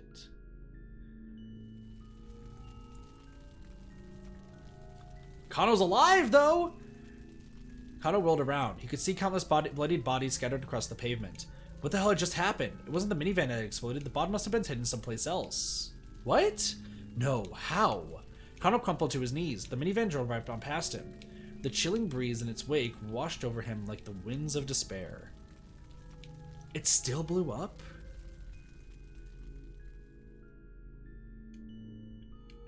It still blew up. 70, the bomb explodes.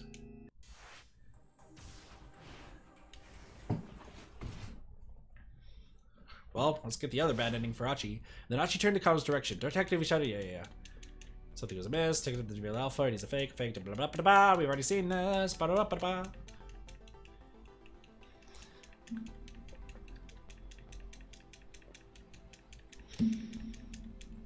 Everyone keeps dying, I know. How could the bomb be hidden then? Scan the area but didn't spot any place. Then his eyes happened to light on a attaché case the decoy had discarded. Could it be? No sooner had his suspicions been aroused than he heard Kano call out to him. Achi, it's in a minivan. Look for a minivan. Oh, it's the attaché case. That has the bomb. Okay. A minivan? Alphard was going to use a minivan again? Now that he thought about it, Achi realized it made a certain amount of sense. Hitomi had very nearly been killed by the other minivan that had exploded that afternoon. If Kennen hadn't happened to show up when she had, Hitomi probably wouldn't have survived that first bomb. A lot of innocent people had been caught up in the blast as well. That was how big the explosion had been. If something like that had happened again here in the middle of the scramble, they wouldn't be so lucky a second time. If there were a minivan explosion here and now, Hitomi would be killed for sure. It'd probably take out Susumu and the rest of the gang too, and even Achi himself. Anxiously, he took another look around. There were no minivans parked nearby, though. He did spot several minivans along one of the roads leading away from the scramble. Kano was rushing around, inspecting one vehicle after the other. Nobody move, Achi shouted to Hitomi and Susumu. There's a bomb planted in a car. Make sure you stay away from any vehicles. The others gathered worriedly around him, everyone but Kano, who continued his mad rush in search of the bomb. Achi went to go join him, but Hitomi grabbed hold of his arm. Achi! She shook her head. But I have to. A fierce shot interrupted him. Let me go! I can't be here right now! If it was their captive, the decoy Alphard suddenly in an uproar. He was sweating profusely and his face had gone ghost white. It's... Look, just run! Get away from that thing! That thing? Achi followed the decoy's gaze. It's the attaché case. That's where it is. Was that it? Was that where the bomb was planted? Yup! It's the attaché case. It all happened so quickly. Achi didn't even have time to issue a warning. No sooner had he located the bomb than he was blasted off his feet. Damn it. If only I'd noticed a little sooner. As he spiraled into an abyss of regret, Achi lost consciousness for the last time. Well, at least we're getting all the bad endings except for one, apparently. I think we've gotten pretty much every single bad ending you possibly can get in this one, except for one. Literally, we've only missed one. We've literally only missed one. And weirdly enough, it's the first one. On the fake, there was no other place that you could possibly have planted it. Kano began to pat Palmer down carefully. Achi shouted, check the case, hurry! He gestured to the attaché case Palmer had been carrying. Don't move. Kano searched through his captain's jacket and the pockets of his pants, but he came up with nothing. Perhaps Alphard had fitted the bomb into the man's watcher belt. Stop this, I'm not carrying a bomb. Shut your mouth.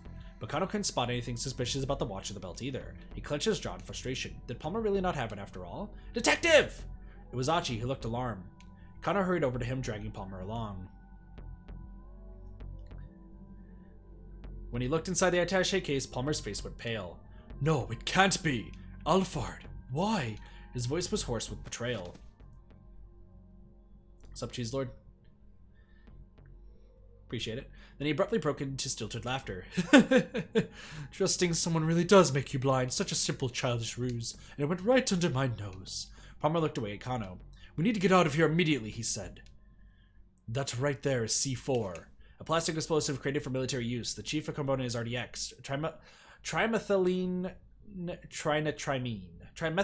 trinitrimene, which is combined with a plasticizer such as diacetyl sabatical. It is highly reliable and is used by many military forces around the world, most notably the U.S. Armed Forces. A highly yield plastic explosive used by the military. That's enough to blow this whole area to smithereens. A chill ran up Kano's spine. Do not let this man go, he said, handing Palmer over to Susumu. Got it, just leave it to us. Susumu signaled to his followers, who immediately dumped Palmer unceremoniously on the ground.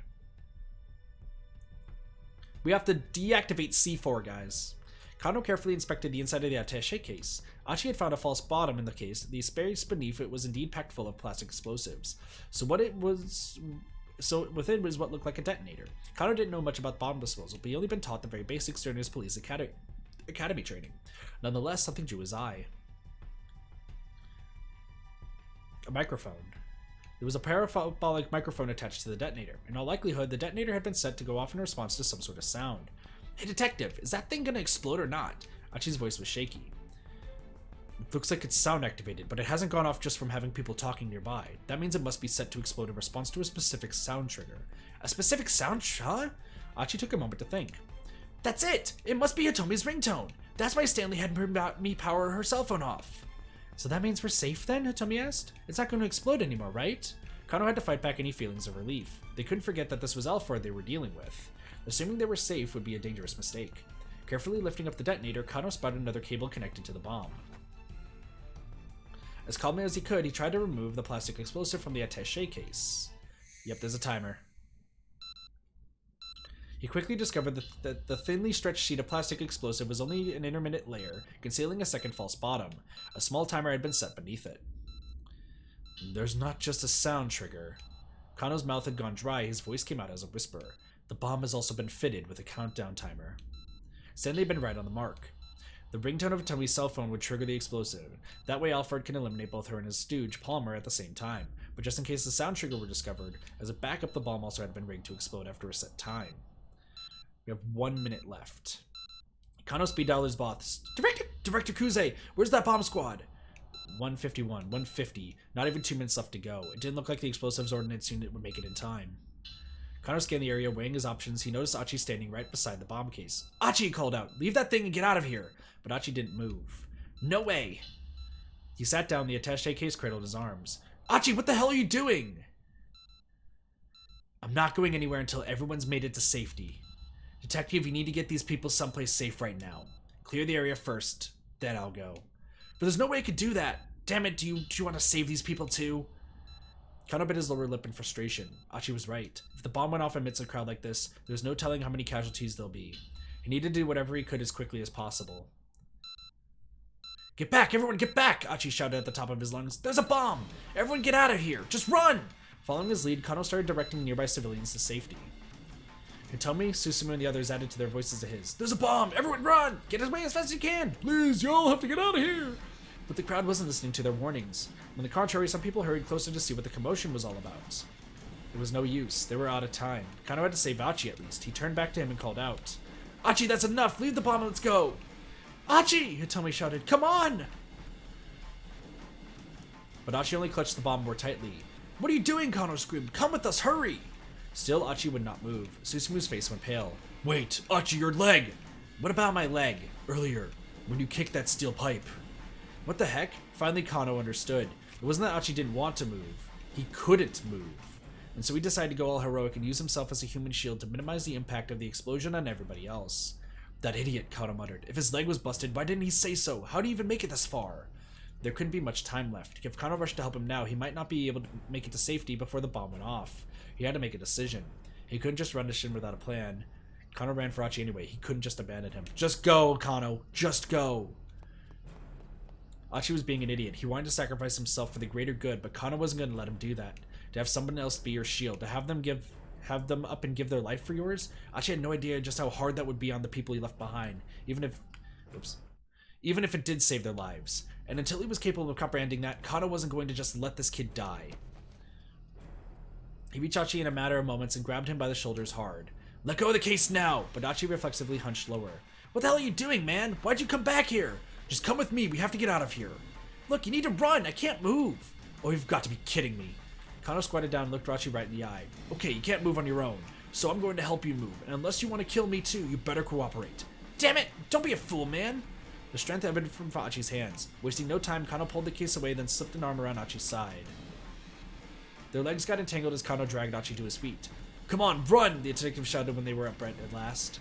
They needed to get as far away as possible in the few seconds they had left. Kano didn't know how big the explosion was going to be. Palmer said it would be enough to blow the whole area to smithereens, though, and there'd been true terror in his voice when he said it. They just need to keep moving, keep running as far as their legs would take them. Achi, Hitomi shrieked.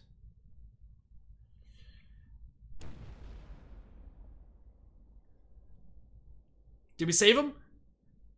Did we save him? There was a blinding flash of light. Then everything went dark. The force of the blast robbed Kano of his senses. He couldn't tell what had happened to Achi. And in the end, Kano never even knew what cut his own life short. What? The bomb explodes. Well, Achi, sorry, but you're gonna have to, hold on a little bit longer, my dude.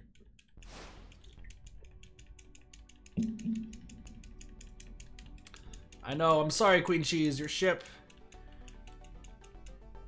Something else killed Kano, though, I think.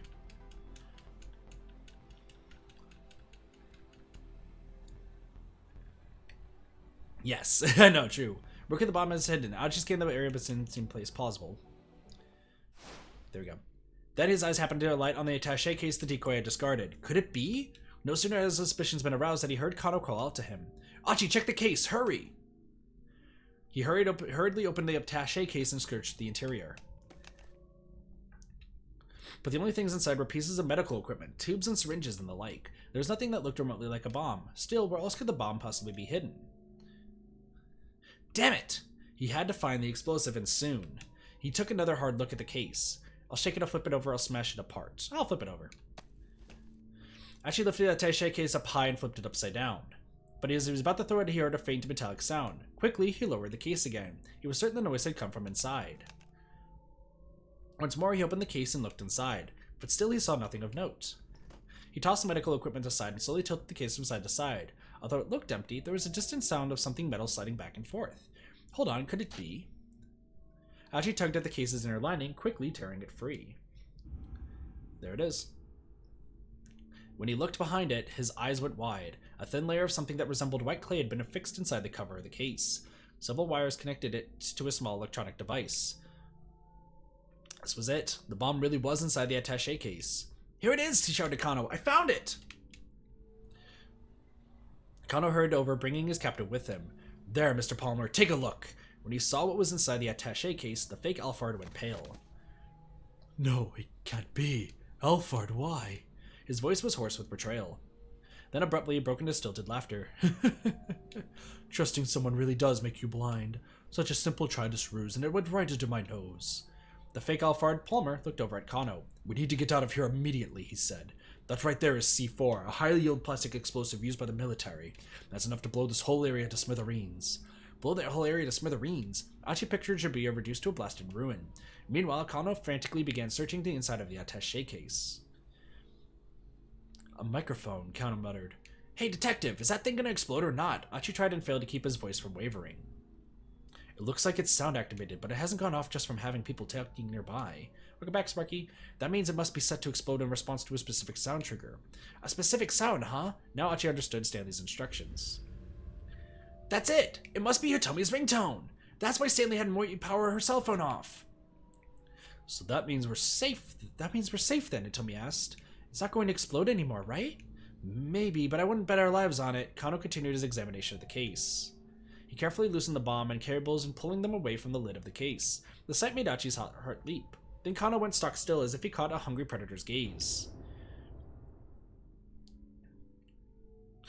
There's not just a sound trigger. The detective's voice was a raspy whisper.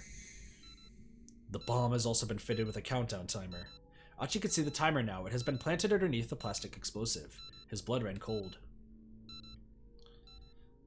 Director Kuze, where's that bomb squad? When Kano made a desperate call to the police, Achi picked up the attaché case and peered inside. The digital timer was steadily ticking down the seconds.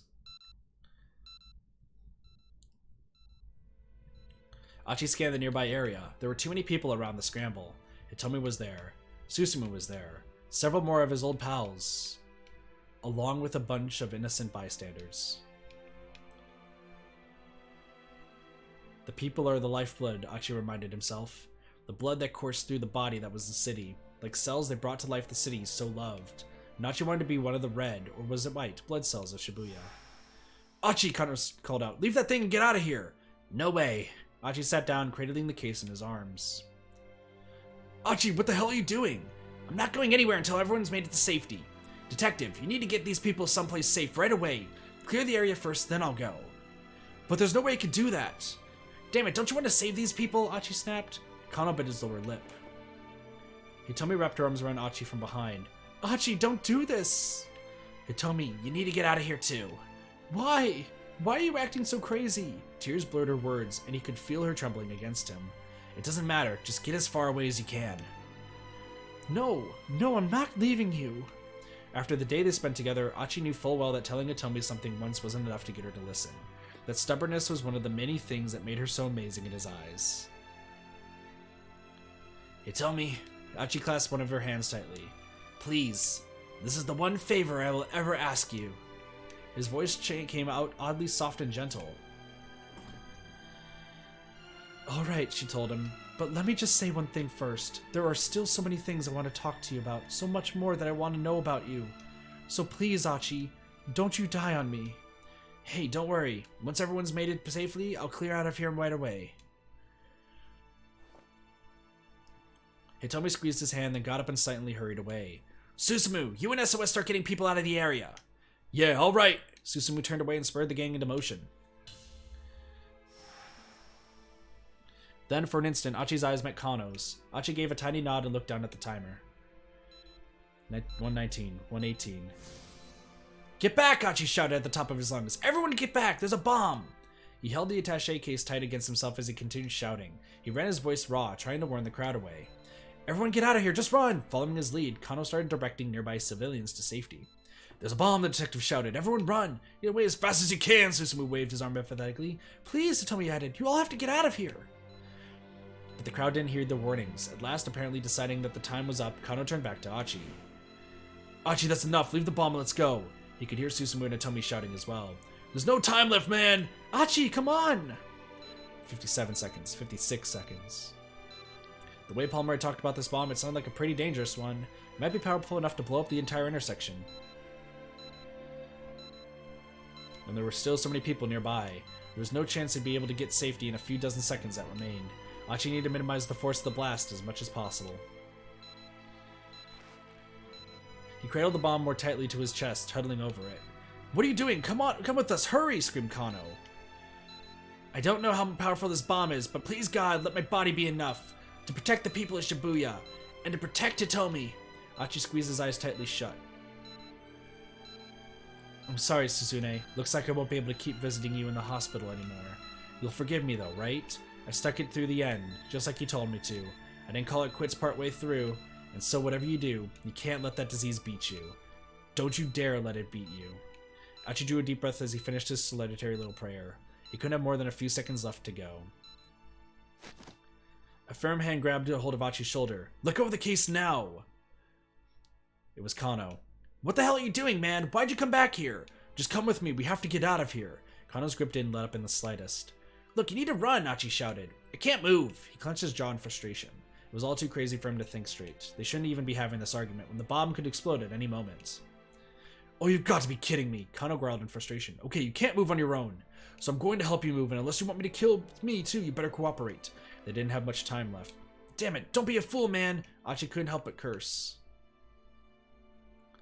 A sharp pain shot through his limp right leg as he lurched to his feet. Kano shouted in his ear, "Come on, run!" Achi didn't have the luxury of thinking anymore, he just had to move his feet. Hitomi cried out from across the scramble. Achi!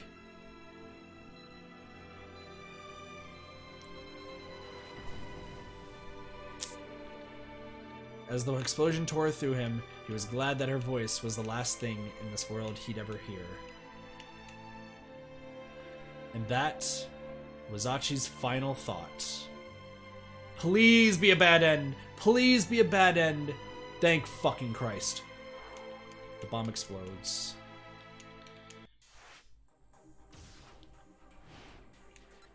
Decision-making time, guys. But it's a bad ending. Question, because honestly, hold on.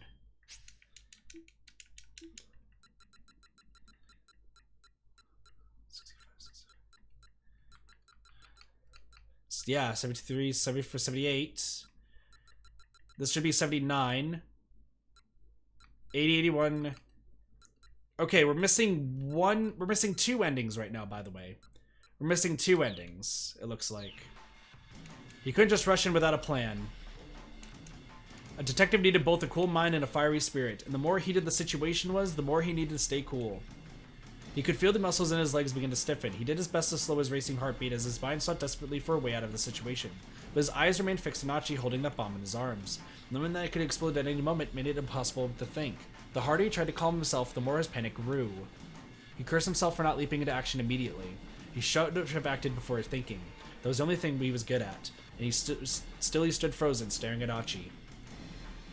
Then he felt the hairs rise up on the back of his neck. White smoke was pouring from an approaching minivan.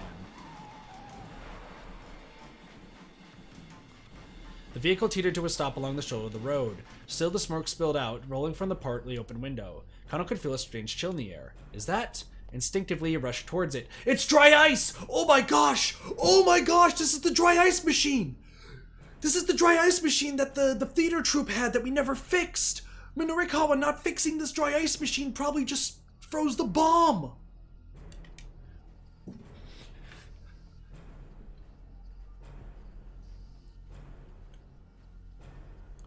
Yeah, it's a dry ice machine! Peering through the minivan's windows, he saw a clunky block-shaped machine device in the back. It was rumbling fiercely, spitting out an unending mound of white clumps. A dry ice machine? Hey, Connor yelled, banging hard on the door. Open up! By freezing a bomb that used an electronic activation trigger, it was possible to kill the battery cell and deactivate the detonator. Sorry, I wasn't paying attention. The explosive ordnance unit used liquid nitrogen. Nitrogen that has been cooled to a liquid state with a temperature below 195 degrees in 0.8 degrees Celsius. It can be poured onto explosives to stop the function of components such as the battery cell for the detonator. However, in situations where the surrounding area can be safely secured, it is preferable to destroy the explosive by detonation rather than simply arrest its function. But maybe dry ice could work as well. Carbon dioxide in a solid state. Because it evaporates at negative 79 degrees Celsius, at standard atmospheric pressure, it must be kept refrigerated or it rapidly dissipates into mist, thus it's used in smoke fog machines. Odds of dry ice being able to stop the detonator of a bomb are quite low. Battery cells do lose electromotive force in a sub-zero environment, but there's no guarantee that this would actually work. There were 3 men inside the vehicle. Kano shouted at one of in the driver's seat. I need to borrow the machine! Huh? The man replied in a lethargic drawl. No way, man. We haven't even paid this thing off yet. There was no time to explain or negotiate. Kano was just going to have to take it by force.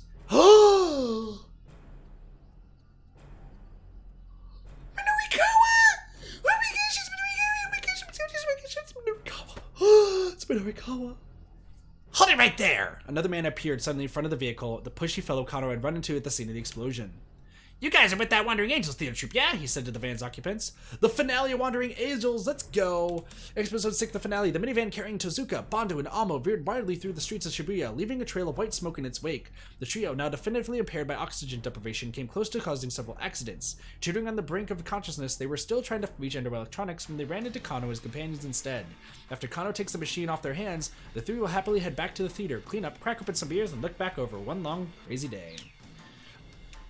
He pointed at the dry ice machine. That thing's defective. The guy from the electronics store said he'd refund the deposit. Huh, for real? Yeah, he told me to tell you. But that machine has been recalled. We'll bring it back for you, so hurry up and open the door. Oh, yeah, okay.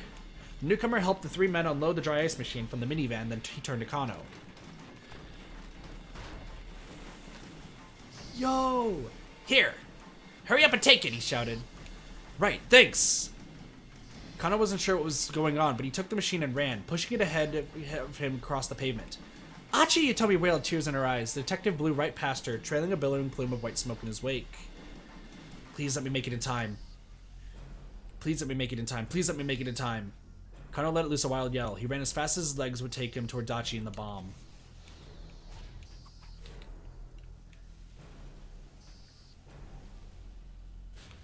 To be continued. To be continued. What? He cradled the bomb more tightly to his chest, huddling over it. What are you doing? Come on with us, hurry. I don't know how powerful this bomb is, but please God that my body be enough to protect the people of Shibuya and to protect Hitomi. Achi squeezed his eyes tightly shut. I'm sorry, Suzune. Looks like I won't be able to keep visiting you in the hospital anymore. You'll forgive me though, right? I stuck it through the end, just like you told me to. I didn't call it quits partway through. And so whatever you do, you can't let that disease beat you. Don't you dare let it beat you. Achi drew a deep breath as he finished his legendary little prayer. He couldn't have more than a few seconds left to go. Achi! It was Achi, it was Hitomi. He was glad that her voice was the last thing in this world he'd ever hear. Or so he thought. Achi, bring the bomb over here! That wasn't Hitomi's voice. Achi opened his eyes and saw Kano racing toward him, pushing some big weird piece of machinery. The detective flipped open the machine cover to reveal a huge amount of dry ice. Stick it in here! Flash freezing the timer out to stop it! Achi did as he was told, shoving the attaché case into the dry ice. Kano helped him pile more dry ice on top of it. Let's hope that's enough, Kano exclaimed. It looked like the man desperate for a miracle. They could see the timer display through a gap in the frozen hydrogen, still counting down.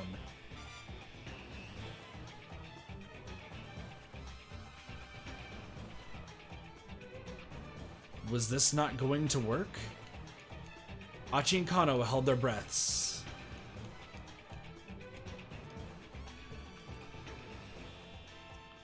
To be continued! To be continueds! What?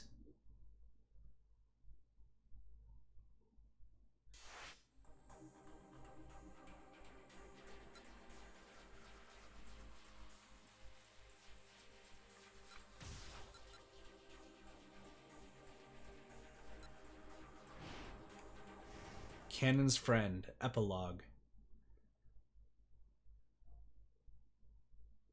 She felt a hand firmly clutching her own as she hastily returned to consciousness. This hand, whose is it? My father's?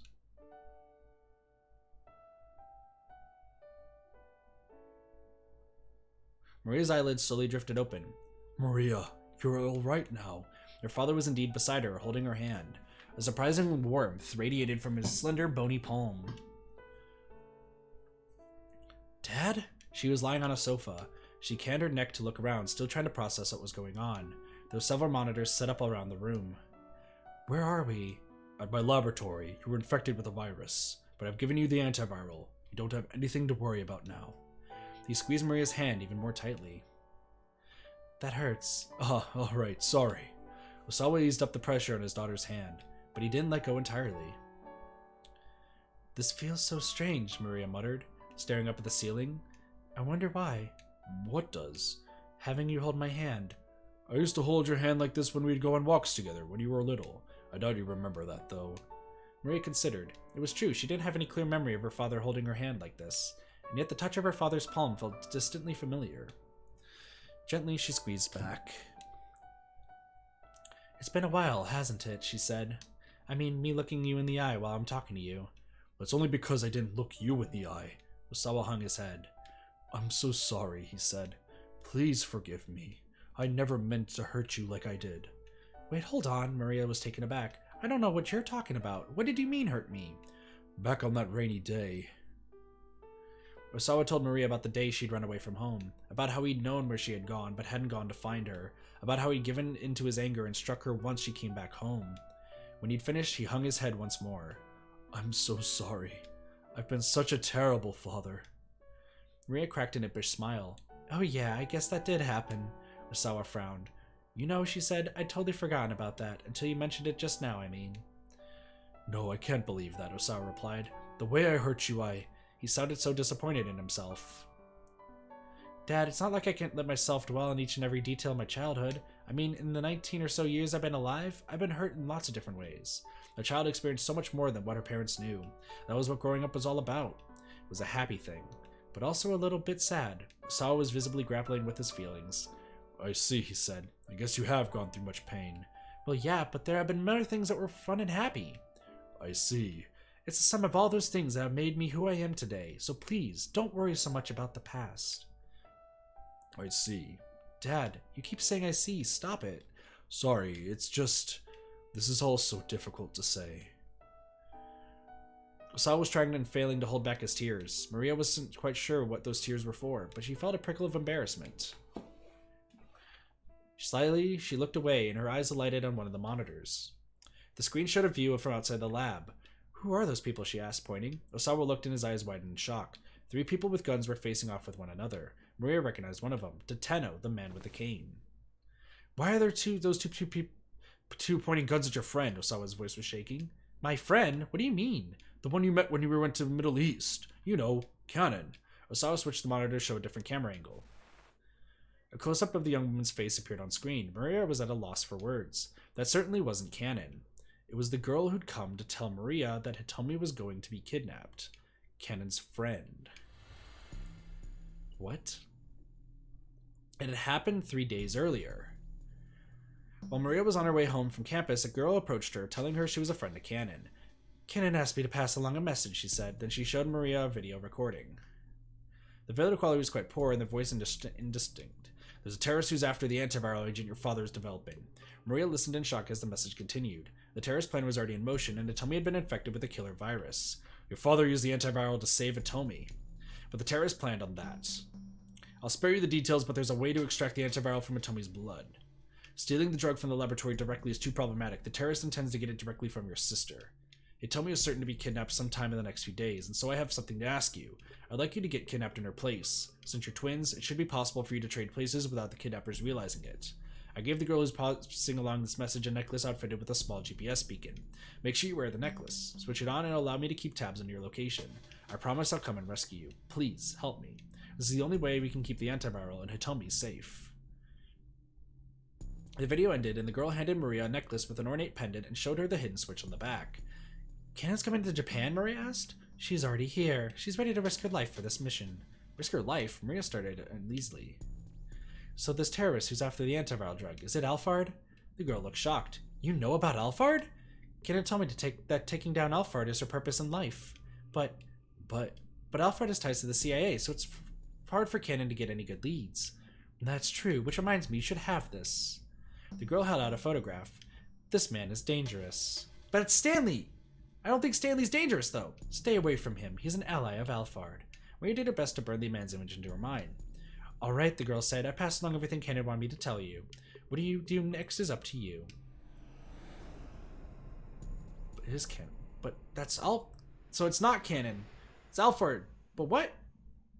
So wait, what the heck has been going on while I've been asleep? Osawa recoiled from the ferocity on his daughter's face. "The Cannon girl thought of a way to save you." He went on to explain the plan to get the antiviral out of the lockdown laboratory.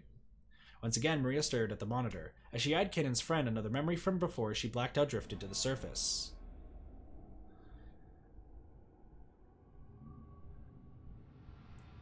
Yep, that's Alphard. Suddenly it dawned on Maria what the girl was planning. She pretended to be Cannon in order to get into the lab, she said, scowling at the image on the monitor. Osawa looked at the screen and then at his daughter's face. "Well then, who in the world is she?" Maria already had the answer. There was no doubt about it. That girl was Alphard. The instant she realized this, she knew they were in danger. If Alphard managed to infiltrate the lab, there was no way she'd be satisfied with simply getting her hands on the antiviral. She sowed ruin everywhere she went. "Is something wrong?" Osawa asked uneasily. "Maria, what is it?" Maria's mind was racing. She spoke her thoughts out loud. She's going to kill you so the drug can't be recreated. No, that's not thorough enough. She's going to destroy this whole facility. But how? Vague possibilities tumbled through her mind, but she couldn't be sure what the terrorists might be planning. She gritted her teeth in frustration. Don't worry, Osawa said. I don't know who that girl is, but right now she's outside the lab. There's no way she could kill me or plant a bomb in here or anything. Yeah, I know. Maria gave a tiny nod, but something gnawed on the back of her mind. Make sure you wear the necklace. Hurriedly, Maria took hold of the pendant that hung around her neck. As soon as she did, she felt a chill run up her spine. There's a bomb in the necklace. She went back over the details of Alphard's plan as her father had explained it, and then finally she understood. I've got it. Osawa straightened up. You've got what? I need to get out of this there where those three are. I need to get out there where those three are. Don't be absurd. I have to go. Osawa peered closely at his daughter's face. Words weren't going to stop her, and as he realized that, his own face stiffened with determination. All right, but I'm going with you. I can't let you rush into danger all by yourself. Thank you, Dad. They're getting friendly. Yay! Maria tried to get up from the sofa, but she was struck by a wave of vertigo and her knees buckled. Are you alright? Osawa caught her by the arm. There's probably a side effect of the antiviral. You shouldn't push yourself too much. Maria looked up at her father's anxious face and shook her head. Don't worry, I'll be okay.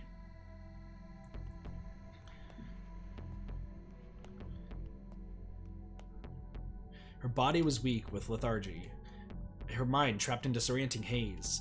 Every step was a monumental effort, but she clenched her jaw and forced herself onward, making her way down the laboratory hallway. A whirlwind of anger and sadness spurred her onward. Alphard was masquerading as Cannon. The cruel truth was all too clear. The terrorists would never have been able to get away with the deception if Cannon were still alive.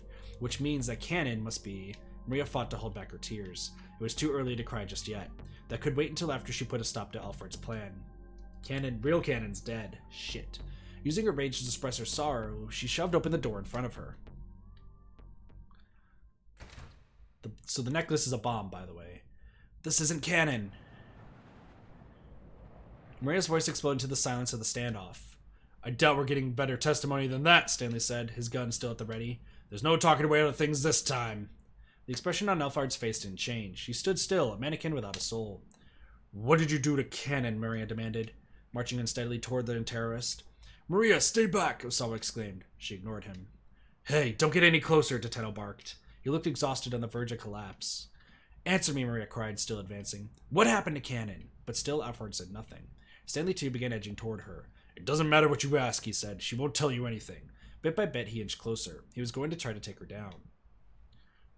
Let me turn your question around, Alphard said abruptly. What do you think? Maria paused, confused. What do I think about what? What do you think happened to Cannon? The corners of her lips twisted up, shaping a mirthless smile. You killed her, didn't you? Maria's words came out as a whisper. What was that? I couldn't quite hear you. You killed Cannon, didn't you? This time Maria cried out with a biting fury. Alphard snickered. She's provoking me, Maria thought, forcing herself to swallow her rage. She couldn't let herself get caught up in Alphard's game, or her anger would spill out of control. Why are you laughing? By force of will, Maria made her voice firm and steady. Because I'm guessing you weren't expecting me to show up here. Alphard raised an eyebrow ever so slightly. This thing here, it's a bomb, isn't it? Maria held it out, the necklace. What? Stanley furrowed his brow. Ah, of course. Even if we managed to catch you here, you'd still be able to destroy the lab. Still the smile remained on Alphard's face. She seemed to enjoy watching the others figure out her intentions. But you can't trigger the bomb with me standing this close to you, can you? Maria locked eyes with Alphard. Unless you're prepared to sacrifice yourself? She stood like an image of bravery, while on the inside of her apparition threatened to tear her apart. She could feel her heart thudding so furiously that she thought it might explode. Cold sweat trickled down her spine. Only her rage at Cannon's murder kept her from backing down. Go ahead and blow yourself up if that's what you want, she said, but you'll die with nothing. Your death will mean nothing. But not mine. My death will avenge Cannon's. That's a creepy smile. Silence fell outside the laboratory gates. Stanley and Tateno stood frozen, their guns still trained on Alphard. Both men were ready to pull the trigger at the slightest provocation. Just how long had they been there, staring one another down? The passage of time just seemed to slow, seconds drawn into hours. Osawa swallowed audibly. Finally, Alphard tossed her gun out to the pavement and held up both hands in surrender. Stanley wasted no time springing forward to secure her. He gave her a thorough pat-down from behind. He removed a small device that looked like a detonator from one of her pockets. On your knees. Alphard did as she was told. Good. Now hands behind your head. Try anything funny and I will shoot. Without a word, Alphard placed her hands on the back of her head, fingers laced together. What are you playing at? Stanley growled disdainfully. Finally realized you can only push your luck so far. She responded with a faint snicker. It's not my policy to resist when things are hopeless. Her tone was detached, her intentions unreadable. Good. They'll make this easy. Stanley kept the barrel of his gun pointed at Alphard's head. This is for my brother. The words hung in his throat, unspoken. A surge of emotion coursed through him. Just a tiny bit more pressure from his index right finger, and he could put a bullet right through Alphard's head. His long journey would finally reach its conclusion. But although he had wished for this moment more than anything, his finger did not move. If he pulled the trigger now, would that truly be the end? His mind reeled at the implications. Tateno watched Stanley closely, eventually letting out a tiny sigh of relief. They were in this together, after all. Now they just needed to be careful not to let down their guard. He kept one eye on Alphard as she went to pick up the gun she discarded, but it was too late. The gun was gone. This is for Cannon! Maria had lunged forward, snatching up the gun. Maria, no! Osawa cried. What are you thinking? She ignored her father, taking aim at Alphard's forehead. Cannon's dead, and you're gonna pay. The smoldering rage she fought to hold back blazed up with renewed fury. Maria, Stanley said calmly. Put down the gun. He had nothing but words to stop her. There was no telling what Alphard might do if he took his gun off her. What will this accomplish? He asked, keeping his tone as level as possible. Maria's face remained awash with anger. Maria, her father pleaded. Please don't do this. Tateno took a step forward. Go on, hand me the gun, he said. Stay back! Maria's arms trembled as she aimed the gun. Everyone stood frozen, not even daring to breathe. The slightest wrong move might bring disaster. The silence roared. I don't care, Alphard sneered. If you want to shoot, then shoot. You do want to avenge Cannon, don't you? Yes, I do. Maria tightened her grip on the gun. Memories of her friend drifted through her mind. Keep in mind that she lost a close friend to her. Everyone else has dealt with loss in different ways. Tateno, you have 4 people, all there who have dealt with loss. You have Jack Stanley, who suffered from the loss of his brother Frank, but he knows that Frank would be upset if he killed her.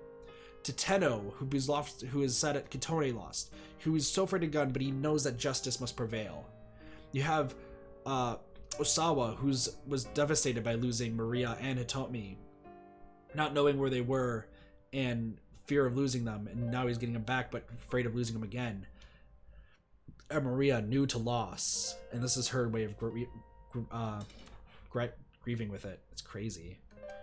To Maria, born into peace, meeting Cannon had been like touching a world beyond her own, a far more complicated world. Cannon had blood on her hands from the time she was a little girl, a walking contradiction of cruelty and childlessness, and yet she had lived her life according to her own unshakable beliefs. Meeting her had made Maria think hard about her own identity. What did it mean to be Japanese? No, that wasn't the question. What did it mean to be Maria Osawa? That was the crux of it all. They had been able to find common ground despite differing ideals because both possess an unshakable sense of self. The tense equilibrium came crashing down as Maria let out a shout. This is for Cannon! She pulled the trigger, but her shot went wide, shattering the window of a nearby car. The sudden gunshot caught Stanley off guard. Alphard didn't miss her opening. She rolled swiftly across the pavement, drawing the small pistol she'd hidden in an ankle holster. Maria hastily tried to aim for a second shot.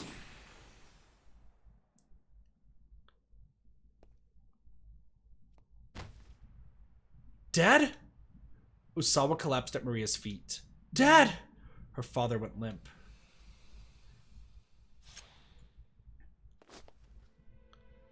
Stanley dived at Alphard. He grabbed hold of her right wrist, the one clutching the gun, and slammed her head down hard against the pavement.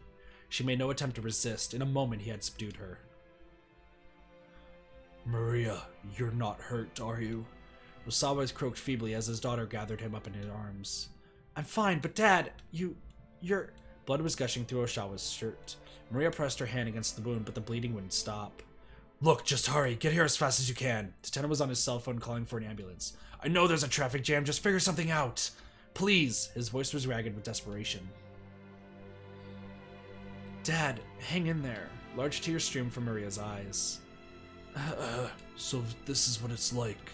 Osawa lay with his head in his daughter's lap, struggling to rasp out his words. My body just reacted before I had any time to think. I finally understand what a virus must feel like. His eyes were hollow. I never told you in Otomi, did I? about what started my fascination with virus research. Dad, try not to talk right now. Maria squeezed her father's hand. Almost imperceptibly, he squeezed back. It probably isn't a very interesting story, he said, but I'd like for you both to hear it anyway. I know, and we will. After this, I promise we will. Maria's words brought a contented smile to Osawa's face. I'm glad. So glad. It's all right, just don't talk right now. This time, at least I was there for you. Osawa slowly shut his eyes. Dad? Maria said, but her father didn't answer. Dad, don't die. You can't die.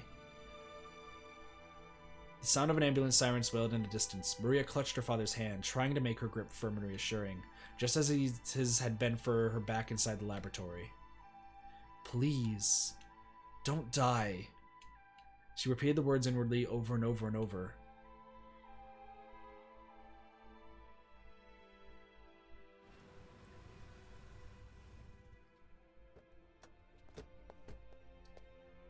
A black car of foreign make arrived at the laboratory and pulled up to the curb. Stanley Superior Gordon emerged from the back. A few of his men followed and promptly placed Alphard in handcuffs. Well done, Gordon said. Stanley gave him a slight nod. I'll be taking Alphard back to headquarters. You can finish up here. Understood, sir. CIA, actually. Gordon shoved Alphard into the back seat and slid in alongside her, and the car drove off. Who was that just now? Toteno asked Stanley. My boss. Sorry, but we'll be taking Alphard into custody. You will, huh? Toteno frowned, but decided not to press the point.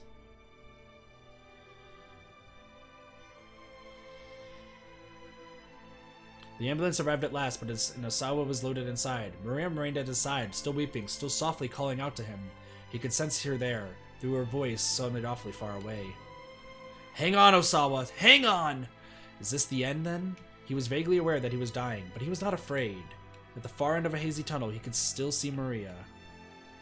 My, she had grown. She had grown so very much. If he were an organism that multiplied by dividing itself, he would die knowing that he had left his best selves behind. The only one wish now, that Maria and Hitomi would go on to lead happy lives. His vision was growing steadily more dim. Tiny motes of light flickered and wavered faintly before his eyes. It looked a lot like the very first time he had ever peered through a microscope. And that was enough for him.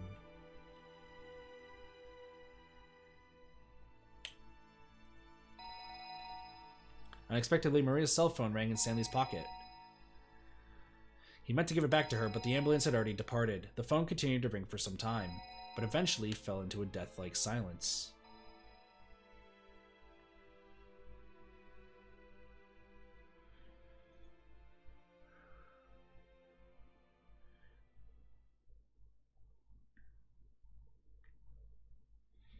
Zero hours, 2 minutes. 2 seconds, sorry. Achi held his breath. He could no longer feel the seconds ticking by. The numbers on the display were changing more and more slowly, but still he watched in fear. 02. It was possible not to fixate on the countdown. 02. 02. 02.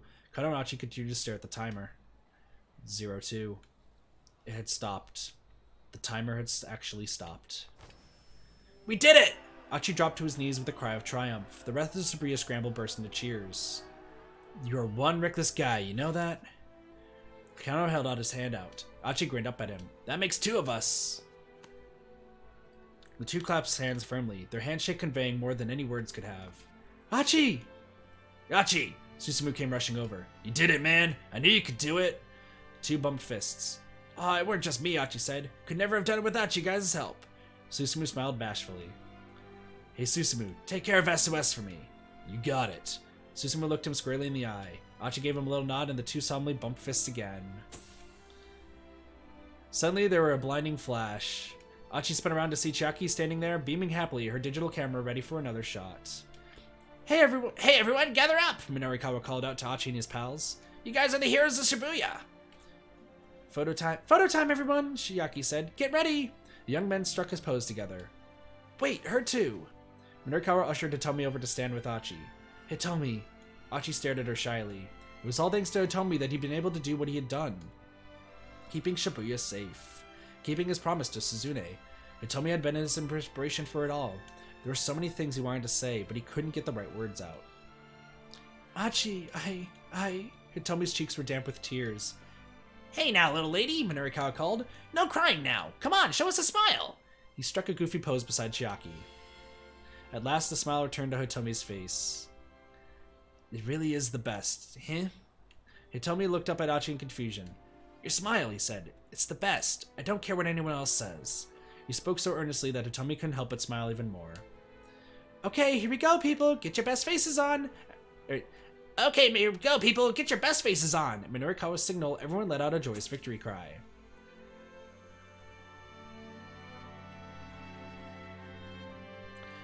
Come on, guys, Susumu shouted. Let's lift Achi up where everyone can see him. The members of SMS let out another roar. Huh? No, you don't gotta do that, guys. Hey, cut it out. But Achi had already been swallowed by the enthusiastic throng. Heave ho! Heave ho! Heave ho! They're in the middle of a scramble. Achi was being hailed as a hero. Kano looked on with a satisfied smile. What they had achieved together was nothing less than a miracle. It had taken a lot of luck and more than a few coincidences for them to stop the bomb. Coincidences? Kano muttered to himself. No, that wasn't right. This was something different altogether. Fate, that's what it was. And not just one person's fate, the destinies of several people had collided, gathering momentum until coincidence became inevitability, and Shibuya was saved. The raucous crowd tossed Achi high into the air again and again. As a plainclothes detective, Kano would probably never be showered with adulation quite like that. Well, that was alright. A detective's duty was to ensure the safety of the people. He didn't put his life on the line so that he could be a hero. Just seeing all those smiles, that was good enough for him. Kano only needed the approval of one person, and that was Rumi. Rumi, I hope she managed to get out of Shibuya okay. Suddenly worried, Kano pulled out his cell phone. There was a whole bunch of things he wanted to tell her. He couldn't share the whole story, police rules wouldn't allow it, but he wanted to let her know as much as he could. That the kidnapping case had been resolved safely, for instance. That he learned about the tortured past of the detective he so admired. That his partner was going to pull through. That he'd managed to finally talk to her father. That he put his life on the line to save Shibuya from danger.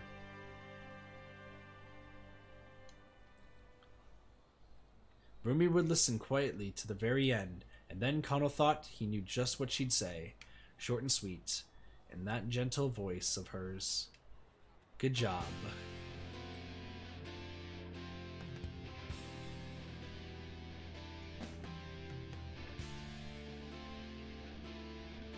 Is that it?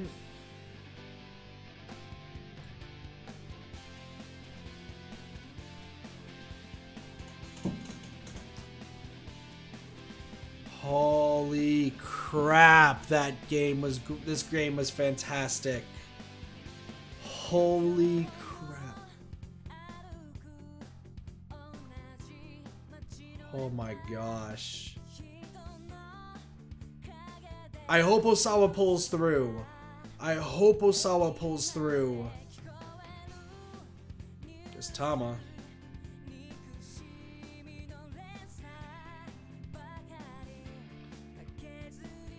Minurikawa. See if we can get the secret ending. Well, fighter, that's a thing that we'll talk about in a moment. This was a fantastic game. Now, I've played, like, throughout my life, gaming and such, hold on. I've played, Danganronpa, I played the Somnium Files, I have now played this game, I have played so many different, like, visual novels. I've played the Zero Escape series and such. For the longest time, Danganronpa was probably my favorite. And this game was actually made by Spike Chunsoft, fun fact. The same people who made Danganronpa. And I believe they had the Somnium Files as well. And this was their first visual novel, I believe. No, second one. But this one is the one that got top 10s on a bunch of websites and, like, on Kotaku as well. Which is crazy good. And I never thought that a game would probably hit me quite as hard as Danganronpa did. And then AI definitely pushed that and definitely, like, skimmed getting, like, my favorite game. And I like Persona 5 as well and a bunch of other games, but, like, AI the Somnium Files definitely was up there. And then this game, I remember talking to a fellow content creator and a friend of mine, Weeby News, who I'm glad she's back on YouTube, by the way. I talked to her. I was talking to Blaze separately. You guys know SHSL Blaze, who sometimes pops in the chat, about how I wanted to play this game. And I talked to Travis about wanting to play this when they showed this in a Spike Chunsoft live stream. And everybody in that chat on the live stream was dissing this game. Every single person was dissing it. But Blaze was like, oh, this game looks interesting. Weeby was like, this game looks super interesting. Travis was like, this game looks super interesting, and I want to get some of my friends to play it. And I was like, I want to play it. I want to play Zanki Zero first, which, weirdly enough, I played this game first now. I finished this one first. But I said I want to play this game because something about it seems special. And I've never played a live-action visual novel before. And it absolutely became... It absolutely became probably my favorite game of all time. It surpassed AI The Somnium Files by such a wide margin. It definitely... It was a fantastic... It is a fantastic game. No need to spam the sad commands. Stop it. Just stop. Let's not spam commands and break the bot, please. But real talk, like, this is definitely my favorite game of all time.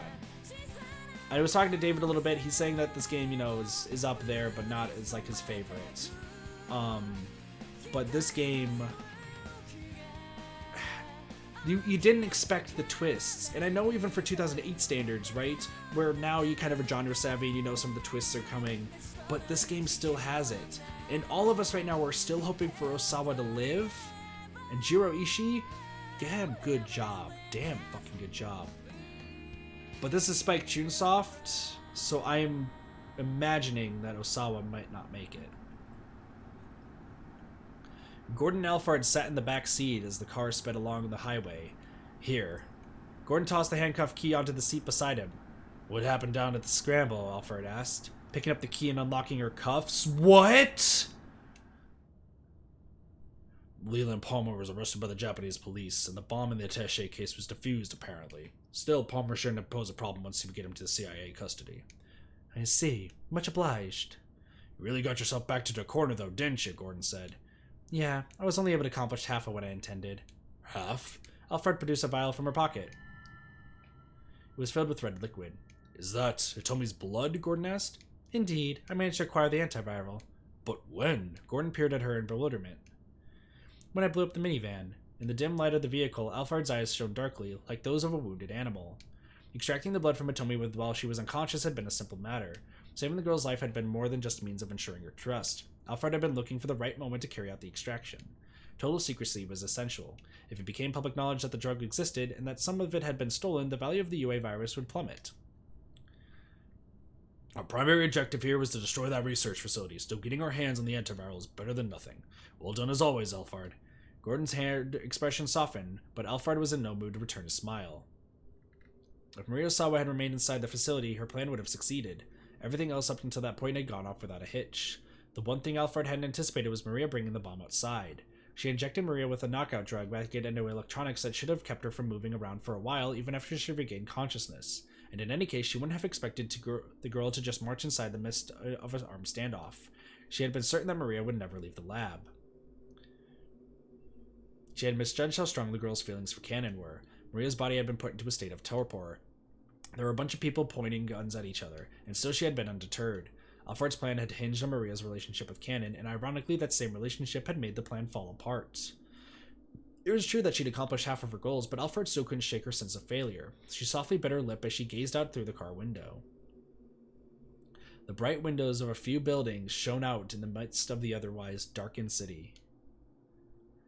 A group of tiny lights that refused to be washed out by the darkness.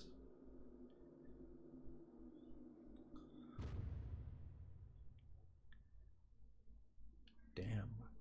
She's still alive. And plus, I guess we should have seen this coming because the CIA worked for her and it said that in a blue tooltip. Good job, Spike Chunsoft. Look at that last twist! Look at the last twist! I was talking about twists and look at it, we just got a twist! Jesus Christ.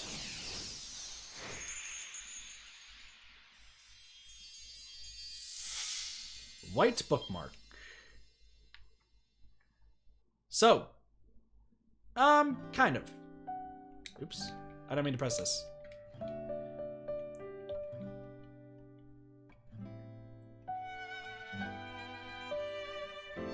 You'll find a match soon. I want to be a strong person. Please be happy for me. Heartbeat. The spring. You guys, by the way, thought this game was over, huh? Bonus content added to the title screen. Previews added to the bonus content. Suzune preview added to the bonus content. 428 pop quiz added to the bonus content. I'll let you guys know what we're gonna be doing, by the way. So, before I talk about everything else, let's wrap up the final endings in this game.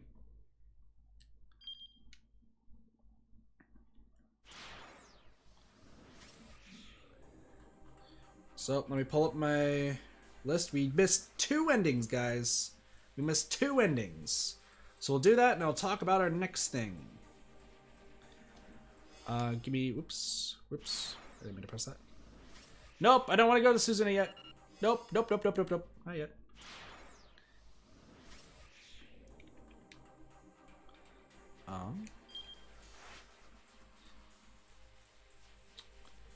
Path. Team 10.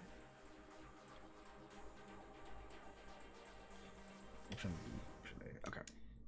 So yeah, I'll let you guys know what we're doing. I'm gonna let you guys know because I know a little bit about the post game. That's something that I knew. That was the last thing I was actually gonna tell you guys. I know about what the post game entails. So we are missing 60. Okay, we do have 65. Weirdly enough, that's the last one. So yeah, we're missing 82. I think that's the last one that we're missing. We are missing 1 actually. We're missing just 82. Because it actually shows you the endings you're missing. So to get number 82... Interesting. To get ending 82, we need to go to Jack's path. And we need to choose...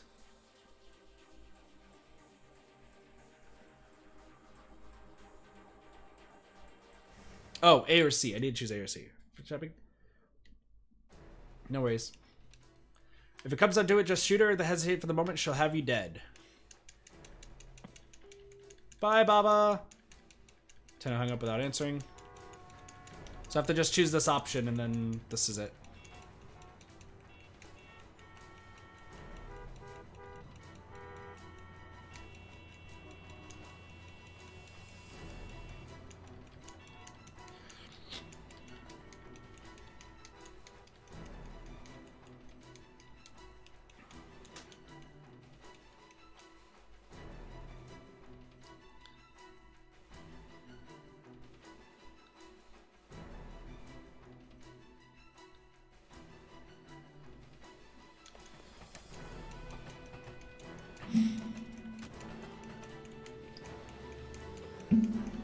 I'm pretty sure we're just about to see Tenno's dead body. That's what this is. I just drove alongside again, trying to just Alphard's plan. To get Hitomi's blood. Let's read this. To get Hitomi's blood, Alphard said hadn't gotten hands on that. There must be why she proposed the exchange. No, Stanley sensed that he was jumping to the wrong conclusion. It was too easy, too obvious. Nothing was really as it seemed. Hitomi's blood wasn't the only means to obtain the antiviral. Alphard was on the weighted lab right now, so as long as she was able to gain entry, she'd be able to get her hands on the antiviral there. Did that mean the negotiations down at the Scramble were just a scheme for buying time? That didn't seem quite right. Aha, suddenly blurted out. He just realized what Alphard hoped to accomplish in the Scramble. Careful, and yeah. We've already seen this. I think she allowed a decoy. Yeah.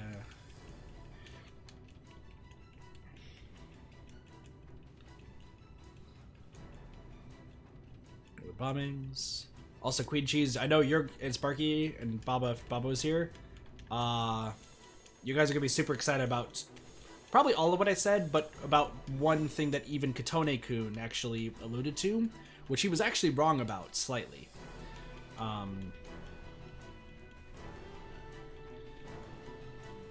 Which is super cool.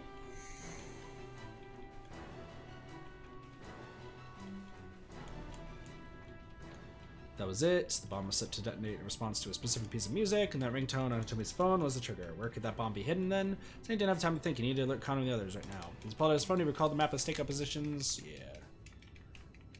Maybe he couldn't risk calling Kano, but he could call Achi. Sandy dialed Achi Endo's number. Please don't let down. You can hear what's happening. Gotcha, Baba. Just quick to pick up. Yeah, no, we've already seen this. Let's pause. What's going on? Save for Tommy. Shuffle listen. Which we've already seen. Power down to Tommy's cell phone. I like how we also almost got every single bad ending except for one. Also, we still have one more stream happening today with a super awesome surprise, by the way.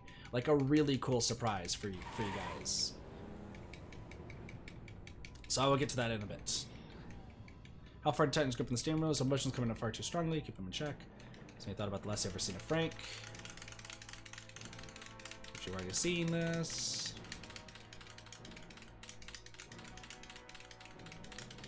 So let me just explain this. Yeah, I know Death Singer is out. What time is that stream? Probably immediately after this one, if I'm being honest.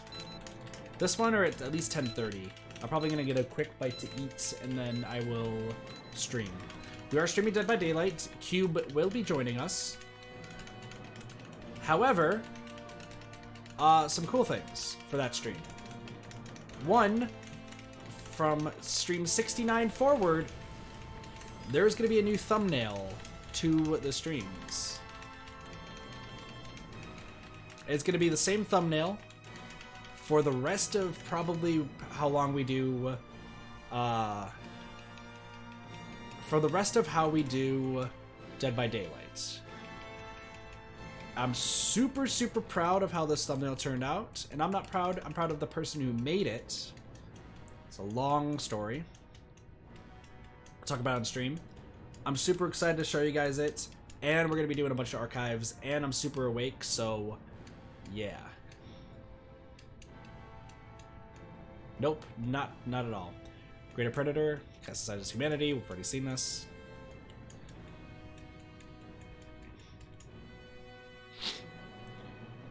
So it happened for the past 2 years, yeah. Came back the moment, even marvel his own ferocity. Rescuer is enough, I'll make her pay with her life. Rescuer is enough, I'll make her pay with her life. It was the only fair price for the life she had taken. There could be no restitution for Frank's death as long as he was still alive. The law was going to punish Alphard, Stanley was. He didn't care if anyone else thought it was a petty vendetta. Only someone who'd suffered the loss of a loved one at the hands of a vicious killer could understand his seething resentment. The Okoshi Pharmaceutical Lab finally came into view. A large billow of black smoke was rising from one of the building windows. Stanley felt a chill in the pit of his stomach. He hopped out of the car and then gasped. Teteno! Teteno got shot in the head. The detective was sprawled face down on the ground outside the laboratory gate, his gun still in his hand. Blood had pooled around his head. He'd been shot at close range. Death would have been instantaneous. All too late, Stanley felt the full weight of his mistake. Teteno had gone up against an opponent who was out of his league and had gotten himself killed. And Stanley had to put him up to it. He should never have let Teteno try to handle the situation on his own. He should have done whatever it took to stop the detective. There must have been some way he could have averted this disaster. Saving Maria is your top priority, isn't it? That's right. There had been no hesitation in Teteno's words. Stanley had known how badly the man wanted to save Maria. That's why he deferred to the detective's judgment. Now he was faced with the results of his own naivete. The smoke pouring from the building showed him no signs of diminishing. In all likelihood, the lab had been destroyed with a bomb. Alfred's plan had run its course before Stanley had even got there. He couldn't forgive himself for having been so thoroughly outwitted, nor would he ever forget Alfred for what the terrorist had done. Anger erupted inside of him, raging like hellfire, driving him on to action. Death would be far too kind of fate for Alfred. Now more than ever, before the thirst for vengeance consumed him. Oh shit. But even as he began to stalk toward the laboratory, a bullet caught Stanley in the abdomen. For a moment, he couldn't process what had happened. There was intense searing pain that spread throughout his gut. Warm liquid began to soak through his shirt. Then a figure emerged from within the smoke. I've been waiting for you to show up, Jack. Another bullet tore through Stanley's body. Time seemed to slow for him. He watched the spray of blood scatter like crimson mist. Alfred! Stanley hissed the word through his clenched teeth. Out of pure stubborn spite, he managed to stay on his feet. Totting toward his foe, he raised his gun. Flashing lights, sorry. He didn't stop pulling the trigger until the very moment his world went dark.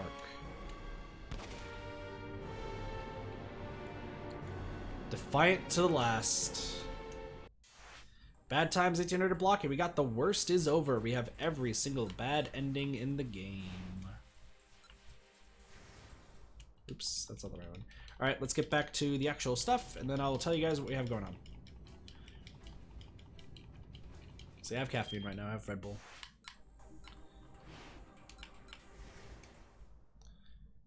Stanley. So we don't know if Osawa's alive. I don't know if Osawa's alive, and I can't tell you if he's alive or not. I do not know. I honestly do not know if he's alive. But we have the epilogue, the end, a failed plan. Back to the title screen. Alright, so let's go over post-game stuff. There are a lot to do in the post-game. We still have a butt-ton, aka we have 8 achievements left to get in the game. All of a lot of it is pretty interesting. So we got bonus content. First, we have little scenes, as of course there's the different previews that are in between each round. We can watch these now at any time, and the Suzune preview. We'll get to this in a bit. But these previews you guys already know. There's also the pop quiz. This pop quiz is immensely important. Like, super important. In order to get all of the secret stories in the game, yes, secret stories, we have to answer the pop quiz, which relates to every blue word that is in the game. That will be what we'll focus on next time. We will be doing the entirety of the pop quiz as well.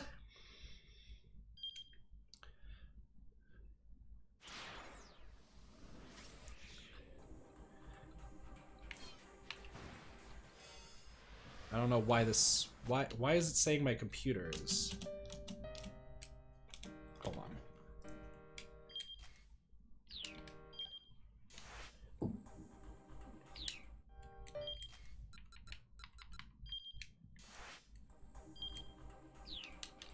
Hold on.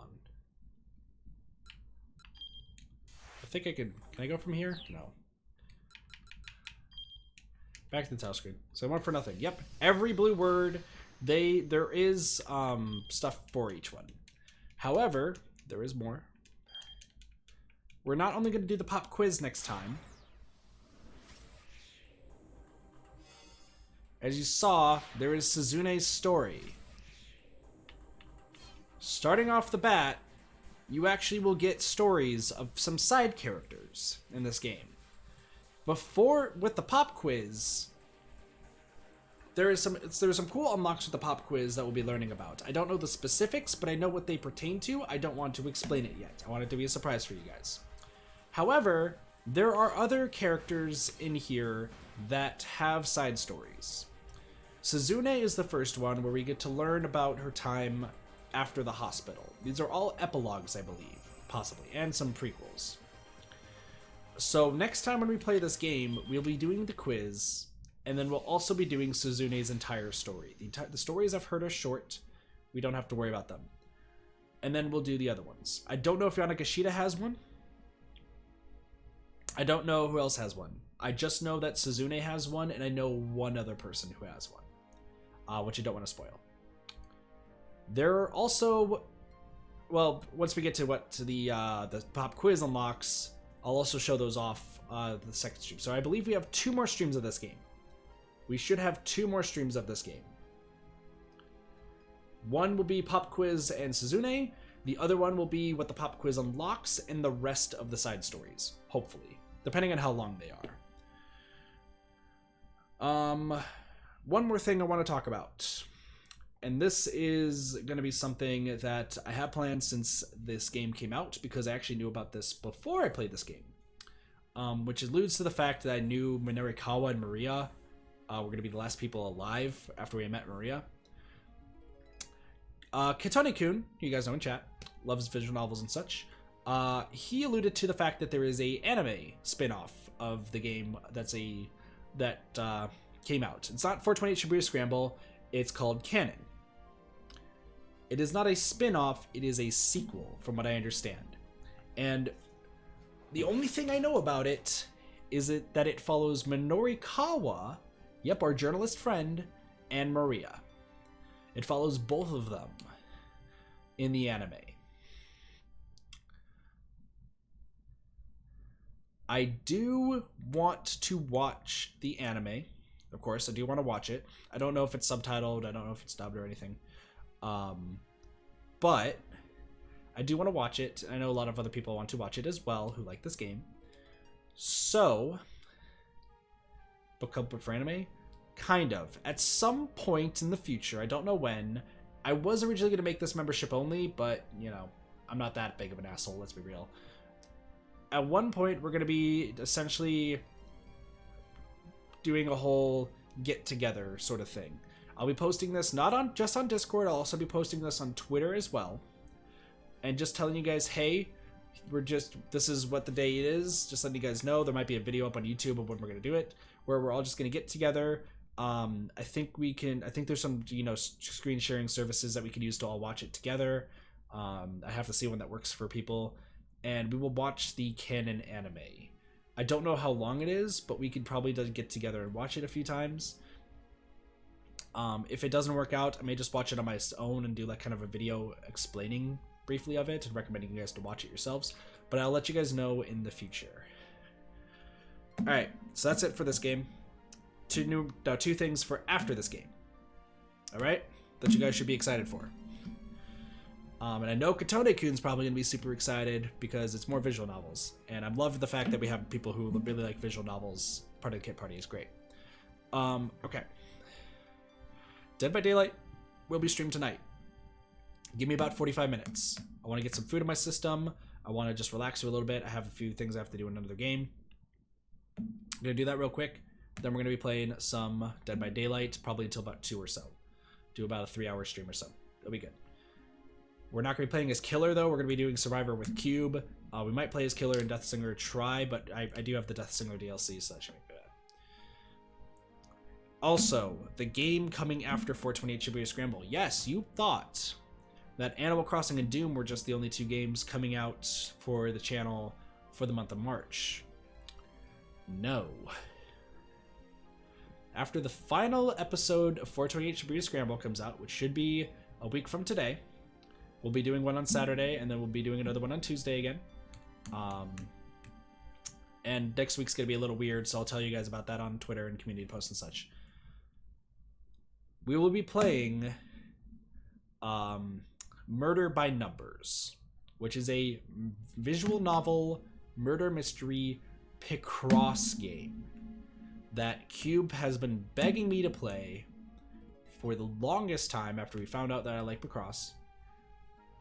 We will be playing the game.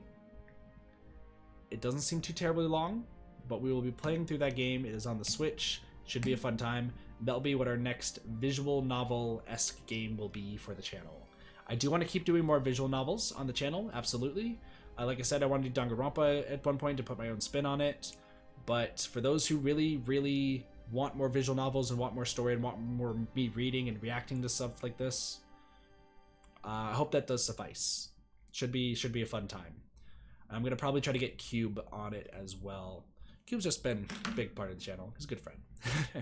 Anyway, with that being said, I'm going to end off the stream here. Thank you guys so much for watching 428 Shibuya Scramble. Thank you guys also to those who supported the streams for 428 and really liked them. I enjoyed them.